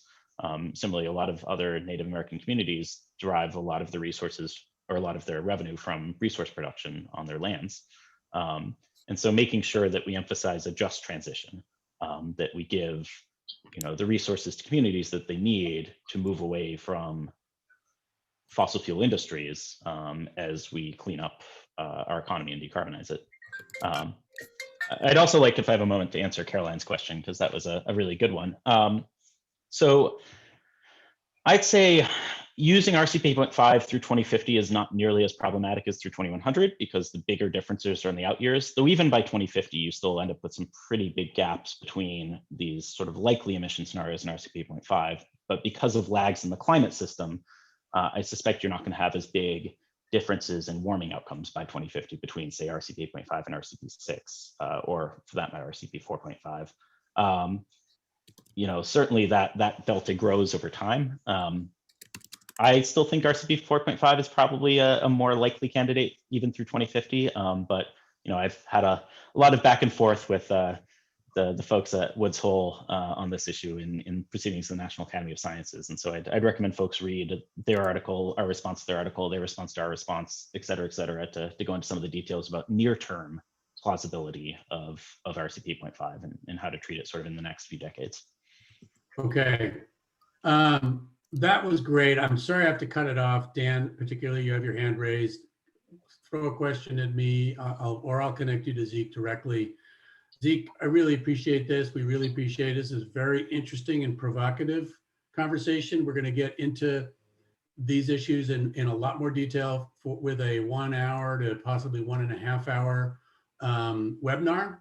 Who's 2 hours? That seems a little long for a webinar, but whatever. We can go deep, and we will, including with alternative views and chances for more questions. So that'll be BayCAN thing, although we may co-sponsor it with others.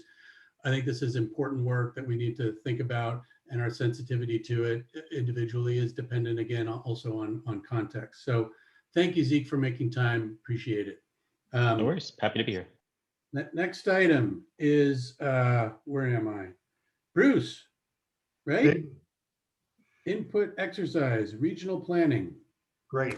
There's a lot going on, as you know, in DC right now with climate legislation. This is an example right here on the screen of something that Werner Chabot sent just the other day of a new bill introduced by Bay Area and other legislators in the Congress about money, more money for protecting San Francisco Bay. There's a lot going on now in DC, thankfully, around climate, and a lot going on in Sacramento. I'm going to do a quick version of showing you some of the things that are happening. We will put all of this in the follow-up email and go from there. And we want to get your input on a couple of questions here. So if you remember, and you probably don't, in July, we asked you this question about what are your priorities for supporting local governments in the next couple of years? And while this wasn't high science, this is the way your feedback ranked what should be the priorities for those. Let me move this down, for state dollars. supporting local government adaptation planning. And you can see actual on the ground projects was number 1. Number 2 was CBO engagement and community driven planning, money for that. 3, regional adaptation planning and all. So just giving you that background, we used some of this already in our talks with legislators. And then we asked you in September about sea level rise. And how could a regional sea level rise program like Bay Adapt, which you'll hear a few minutes on in a little bit, something like that help you? And again, these are ranked. These were your answers in September, unscientific, but helpful. And again, we've been using these and passing these along to BCDC and other. Again, regional funding, no surprise, came as the top kind of need for this is what a regional sea level rise program could do. Engaging and building capacity with vulnerable communities, again, near the top, and you can see the list. Again, all important, but we tried to get you in a forced exercise to rank them some. So we did those two. There's now a lot of legislation in Sacramento, and we will send this out as part of the follow-up email and give you the link so you can track if you want, or has someone at your organization who's tracking climate adaptation bills. And you can see a number that have been introduced. This is the season for introducing bills, and then they'll go through obviously the whole process over the next number of months. These are Assembly bills and Senate bills, and you'll see in red there may be a climate bond again. It got squashed last year, as did most legislation with the pandemic restricting output from the legislature, but the climate bonds, climate resilient bonds, are back on the table again, now aiming at being on a ballot, possibly in November 2022. So it's a whole set of things on things. These are the 3 that or 4 that we're really following that we want to ask a couple questions about.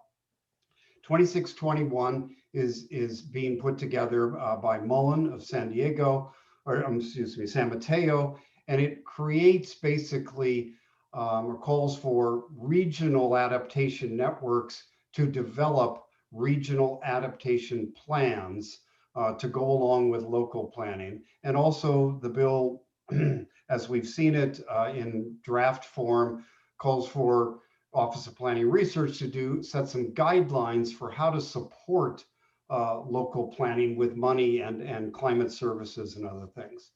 AB 51, which is Quirk's bill, and Quirk also a Bay Area legislator, is also about creating regional adaptation plans and implementing them. So that's the Quirk bill. There's some differences there about who would be in charge, and all. We'll ask you about that in a minute. And AB 11 is Ward from San Diego. It is proposing regional adaptation and mitigation authorities, they're calling them, 12 for 12 regions in California that would do coordination, supporting plan development, adaptation plan development at the regional level, educational things, monitoring, a variety of things. But that one, AB 11, wouldn't just be adaptation, it would be adaptation and mitigation. And as I said, there's a climate resilience bond. There's a Senate version, and there's an Assembly version that's being put together that's not out yet, that would provide money right now, at least in the drafts we've seen, for wildfire, for water and drought, and some other things along climate resilience. So we'll send out something that'll have more info and links where you can follow these bills, and we will be following them. But let me pose a couple of questions, and we're going to use the chat function to speed things up as opposed to doing formal polling right here. So in the chat function, give us your answer here on question number 1, and we'll tally these later. Do you think if we had a regional adaptation plan or program, that the aim of it in the Bay Area was to add to and support local planning that you were all doing in cities and counties and special districts? Should it be an adaptation only regional plan, or should it be, as that San Diego bill says, it's both about climate adaptation and about emissions reduction?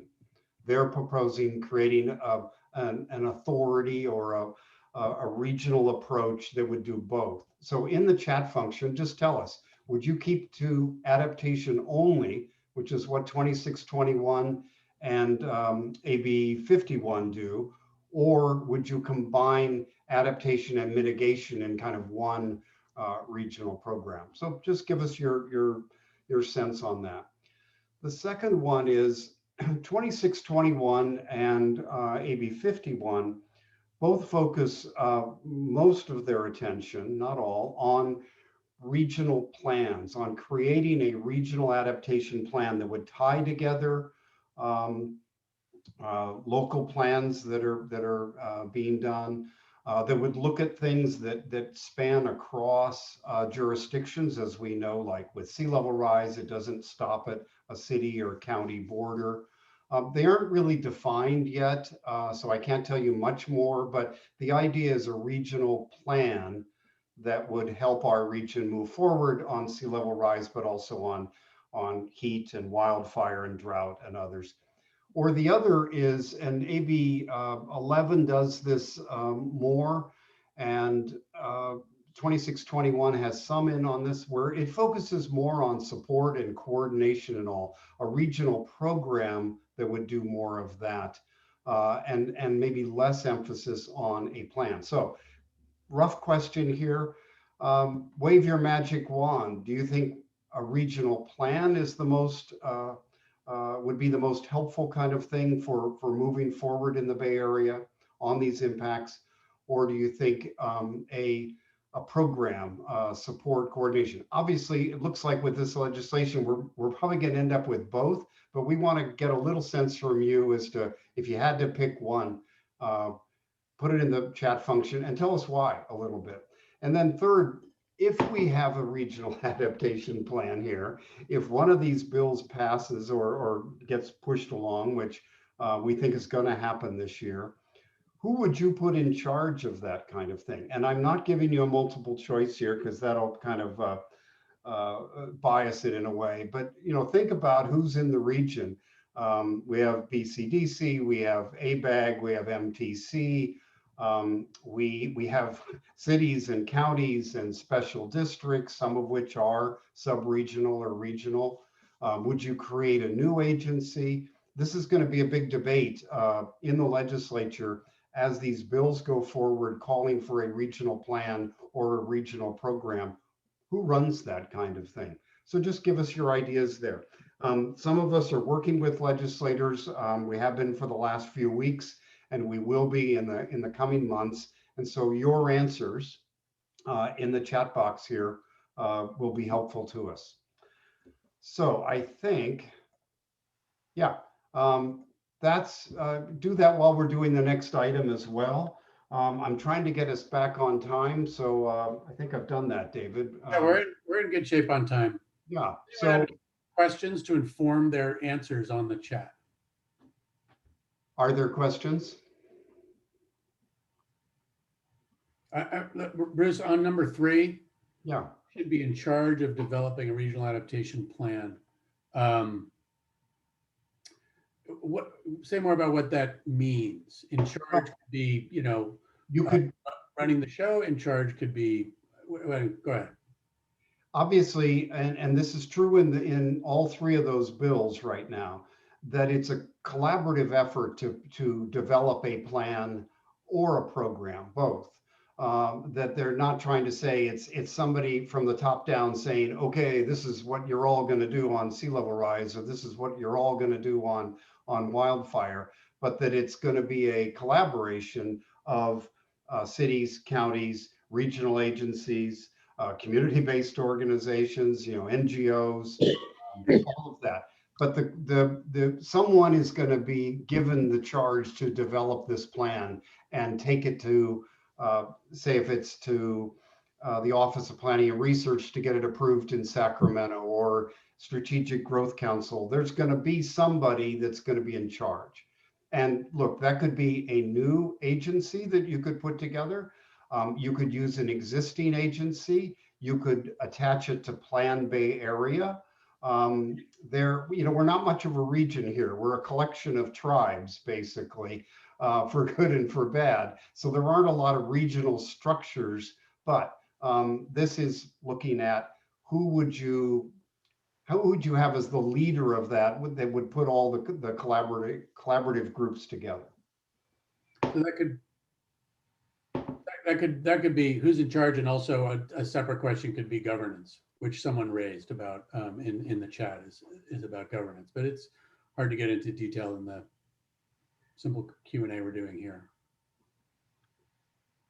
We're doing well on time.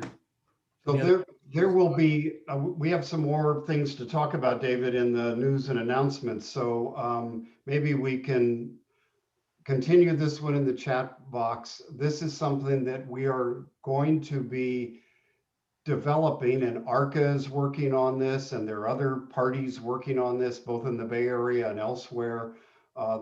Again, the legislation arena is really heating up for climate adaptation work in Sacramento. So ARCA being the Alliance of Regional Collaboratives for Climate Adaptation, of which BayCAN is a member. Yeah. So there's an attempt to talk amongst the regional collaboratives that exist that are focusing on adaptation, BayCAN, LARC in LA, San Diego Regional Collaborative in San Diego, North Coast, Central Coast, Sierra, probably missing one or two, to talk about what would make sense on a regional collaboration sense. Someone asked a question, who's going to decide? And that's not known yet. But the ARCA network is suggesting that at least OPR, the Office of Planning and Research, or the Strategic Growth Council think about existing collaboratives when thinking about how to write guidelines that might come out of any of these bills to determine, how regional collaboration would go. And there's one thing, David, one more to throw in. The process here that's called for in basically in each of these pieces of legislation is that there would be a year or more for the Office of Planning and Research or the Strategic Growth Council, whoever's put in charge at the state to implement the bill, a year or more of creating the guidelines and all for the region. So the bill will do certain things, but leave a lot of leeway that will be argued over later. Excellent. Okay. We got a lot in the chat, so that's a lot of chat to chew on. Thank you all. Keep those thoughts coming as we go forward, but let's move to news. We've got 3 items that I want to add. Paloma, you had an item you wanted to bring up as well, so that'll be number 4. Let's do these in about 4 or 5 minutes each, please. Starting with Susan Silber from NorCal Resilience Hubs. All right, good morning, almost afternoon. I'm Susan Silber. I'm the founder and director of the NorCal Resilience Network. We're a grassroots organization that works to catalyze a just transition to equitable and region by supporting and activating community-based and ecological solutions in Northern California. So we have 3 programs working on building a coalition of these grassroots change makers. And I'll be talking a little bit about our Resilient Hubs initiatives. And then we also work to raise funds to redistribute to our partners and sites that we work with. And I want to give a shout out to the staff on this call. Yeshi is doing double duty working with us as well. And Sheridan is also on the call, our new resilience coordinator. And Faye is doing a tremendous job, who wrote the grant to the Urban Sustainability Directors Network for our Resilient Hubs initiative. So for those of you, we've spoken about Resilience Hubs before, but they are recreation centers, housing complexes, they're trusted centers, community centers, and neighborhoods that serve as gathering places to distribute resources, exchange information, and express community care during disasters, while they support community programming and their demonstrations for climate solutions. So we're super excited about the upcoming Resilient Hubs Leadership Training Program. It's a really groundbreaking initiative that is going to be working with 50 sites and 7, I believe, governmental agencies, many of you on this call, across Northern California to catalyze Resilient Hubs, spaces, and blocks. And we're organizing monthly sessions, skill shares, and online resources to support these sites. And that really includes building much deeper and authentic relationships between the local government partners and these community sites. And these sites are going to be really working on their own projects, deciding what projects they will be working on. And it could be a focus on drought, it could be a focus on food. For example, last year, a couple of years ago, we worked with East Bay Mud to install a 5,000 gallon rainwater catchment system in someone's yard for her neighbors. We distributed 3,000 masks last year to community sites. Many of you were on the call last week with our government partners. We are really just very full and don't really have much more space for more community sites or partners, but you can sign up to be a government partner or just a listening partner if you feel like you cannot actively participate in this training, but are super interested in this program. We do feel like this is a groundbreaking way to really, like I said, deepen community engagement. We're also running this program on a very bare bones budget. So if you really feel inspired by this model and have ideas for funding sources, please do contact us. And I will post my email in the chat, and you can feel free to contact myself or Yeshi or Sheridan if you have any questions or comments or ideas for us. We'll be starting on February 15th, and it's going to go for 7 months. Fantastic. Thank you, Susan. Any questions for Susan? Super quick. Excuse me. Good work. All right, then let's move to an update on BayAdapt. Dana, are you going to do that? I see you. Yeah, I don't think Jessica is on, so I will do it. Excuse me. I'm Dana Breckwald with BCDC, and we've been hosting this BayAdapt project over the last 1.5 years or so. In fall of last year, we drafted our first draft of the joint platform, which is our 10 to 15 actions that the region should take to adapt to sea level rise. We did that with a series of working groups. Many people on this call were involved in those working groups, as well as our leadership advisory group, which we have representatives in here as well. Since then, we have been doing a lot of outreach, and we've held focus groups. We've had 3 community focus groups in partnership with Nuestra Casa for different audiences of their parent academy in English and in Spanish. We've met with the San Mateo Sea Level Rise District Board, the Bay Wave Executive Steering Committee in Marin. We've had a focus group with the business community. We had a focus group for local staff and elected officials co-hosted by BayCAN. And then we've done a lot of other briefings, just shorter briefings. Our focus groups were longer opportunities for listening sessions. We have potentially another community focus group upcoming, and we'll be meeting with the environmental group community next week. And then we will be incorporating all of the feedback that we've heard.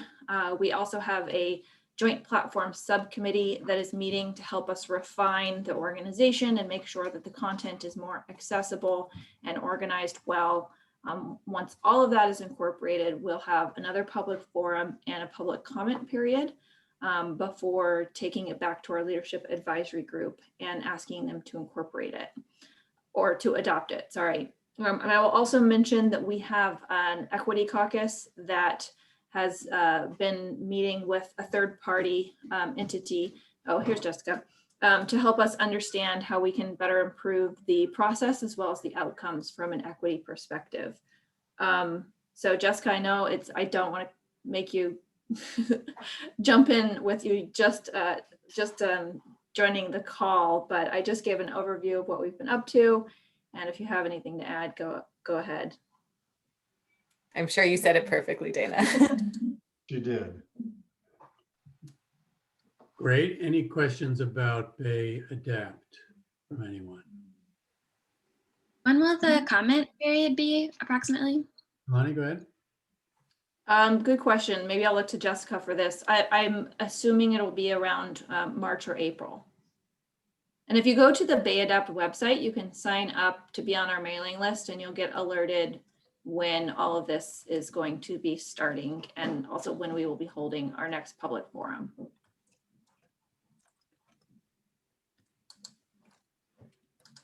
Any other questions? Excellent. Bruce, going to hand it back to you for a quick overview of the governor's budget. There is a lot, as we said, going on in Sacramento and in DC. You can see the headline here at the top and a couple of links. Again, we'll put this in the follow-up email to you all. A couple of links at the top around executive orders, kind of all put in one place, so they're nice and easy to find. That Biden is issuing on climate, and then a New York Times article talking about some of those. On the governor's budget, in January every year, they put out a proposed budget and it goes through a lot of negotiation with the legislature through June, at which time they adopt a budget. They have said this one is really focused on California being climate neutral, climate resilient, and an equitable future. That's the kind of Kate Gordon headline. There's a little over $4 billion in the climate and environment section of the budget. And again, we'll send you a link. So if you care to, you can see more detail on this. There's about a 10-page kind of summary for those of us that are not budget nerds that we'll put a link to or send you the actual PDF that can help explain what some of these things are. But you can see some of the highlights in 1 through 5 here. There's $1 billion of that for wildfire and forest resilience, obviously getting a lot of attention. There's about $1 billion for zero emission vehicles, and a lot of that money this year, this is mostly from cap and trade money, is going to go around zero emission vehicles and equity considerations and trying to get electric vehicles and others out of just certain neighborhoods in California and into many neighborhoods. There's money, you can see a couple of big expenditures here on natural and working lands that has to do with climate adaptation, ecosystems, flood management and all. And some different pieces that total probably about $375 million on equity issues and around the environment and climate, local air pollution, safe drinking water and all. There's a workforce and just transition roadmap that's interesting. So the piece at the bottom is one more additional, which is that we've had something called the fourth assessment, the third assessment, the second assessment, and all these were science collaborations to look at impacts in California and solutions.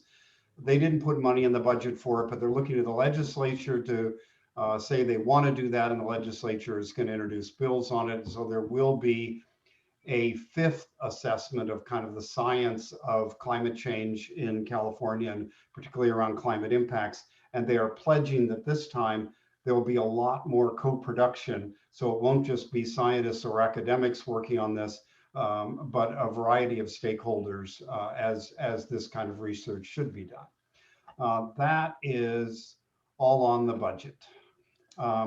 We've got, let's see, we've got some other things, and we'll again put them in the follow-up email to you so you can see more detail. We have a minute for questions on budget if anyone has anything in particular.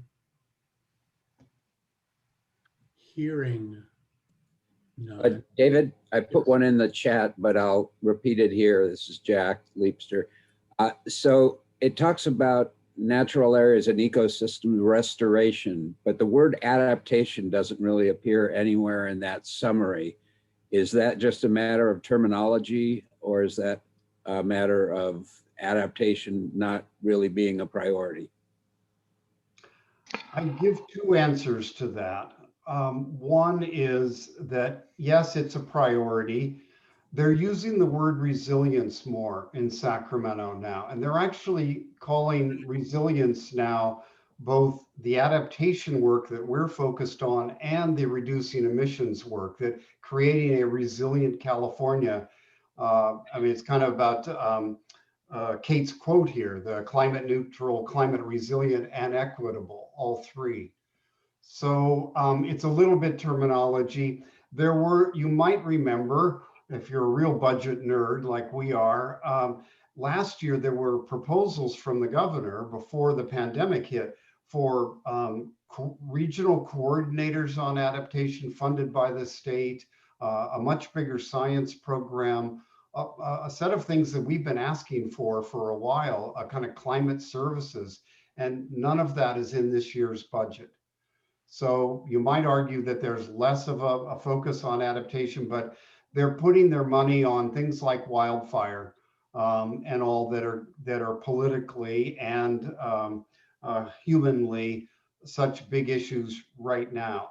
I think personally, there's got to be more spent on things that aren't just right now, maybe staring us in the face. I mean, we've got to be thinking medium and long term as well.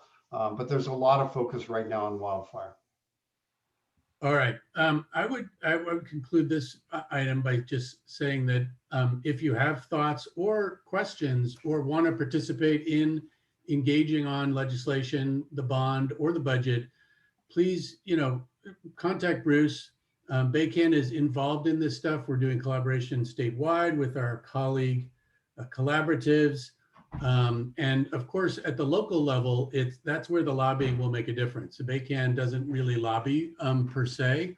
We're a program of the Local Government Commission, for one thing, which is a 501c3, whereas all of us, San Francisco PUC, we did a letter on legislation last year. All of you can do the same thing. So, there will be power in communicating and collaborating going forward. All right, last item is Paloma. You wanted to bring up an item to the information section, and that's where we are now. So fire away. But unmute yourself first, please. Hello, all. Thank you. Yes, we, of course, we want to strengthen wherever we can the efforts that Yeshi's offering on equity and disadvantaged communities. We also wanted to bring forward a couple projects that we're working on that relate to everyone here. One is we've been asked to write a chapter in a global volume on responding to the current climate emergency, lifting up good examples that are happening in regions throughout the United States. So it's a global volume with people contributing from all continents. And so we're representing the United States, and we're wanting to feature the Bay Area, but also be sensitive to other parts of the US. So we're actively in that process right now, and you can contact us directly. That was a sigh from someone. Thank you. But we're here, excited to do this work. And then secondly, a couple events coming up, which we put into the chat. One is this Friday, looking at how communities of color, disadvantaged communities are relating to Lake Chabot over history and time. And then also a regional and national competition that we're launching on February 17th, National Random Kindness Day for community resilience leaders. So thank you. We can send you more details on all of this. If we have your contact information, we'll send it to Bruce. Any questions?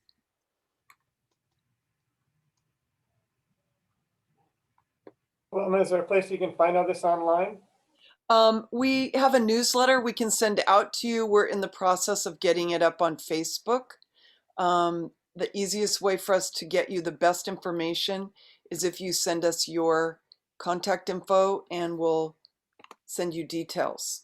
We'll send you the newsletter that has details on all of this. And Paloma, who is we? Who do you represent? Breakthrough Communities. We're based in Oakland. We've been here for 30 plus years. Nonprofit social benefit organization focused on multiracial regional organizing for climate and environmental justice. I'm here with Carl, who's blind by phone. So he's been raising his hand and trying to get in the chat. So I've been doing kind of double duty here. We also have one of our interns with us today, Miles Temel. So this is his first time meeting all of you, and he'll be representing us with BayCAN throughout this winter and spring. Fantastic. Thank you so much, Paloma and Carl. Welcome, Miles. Remember, be kind to your resilience. What's the title of the person you're supposed to be nice to, Paloma? Random kindness and senseless acts of beauty. Let's all do that before the next BayCAN meeting, at least. I'm so thrilled with the 74 people that I found as our peak number attending today. We all really want to get together and talk about this, and we love you all and your enthusiasm for doing this. Thank you to Bruce and Yeshi for leading us, and Sarah and our entire steering committee for leading us writ large. Our next meeting will be, as you know, in COVID, we've kind of dispensed with the regional groupings and we've gone with the big region meeting. I think we're going to still be doing that in the future. And the next one is more or less going to be April. Did I get that right, Bruce? In April. So we're active between now and then in a number of fora. So be active yourselves. But if not, we'll see you in April for sure. And thank you all so much. Bruce, you want to end up with anything else? Just put in a plug for, we're doing personal consultations with specific organizations where we go one-on-one with you, and it's really about how can we help you right now with certain things as opposed to general. So please, I'm going to send out an email, a couple of emails to you, but this one will push that and get you to sign up for a personal consultation with Yeshi and I. Great to see you all. Thank you all so much. Bye. Stay safe. Keep up the great work. Thanks, everybody. You're all wonderful.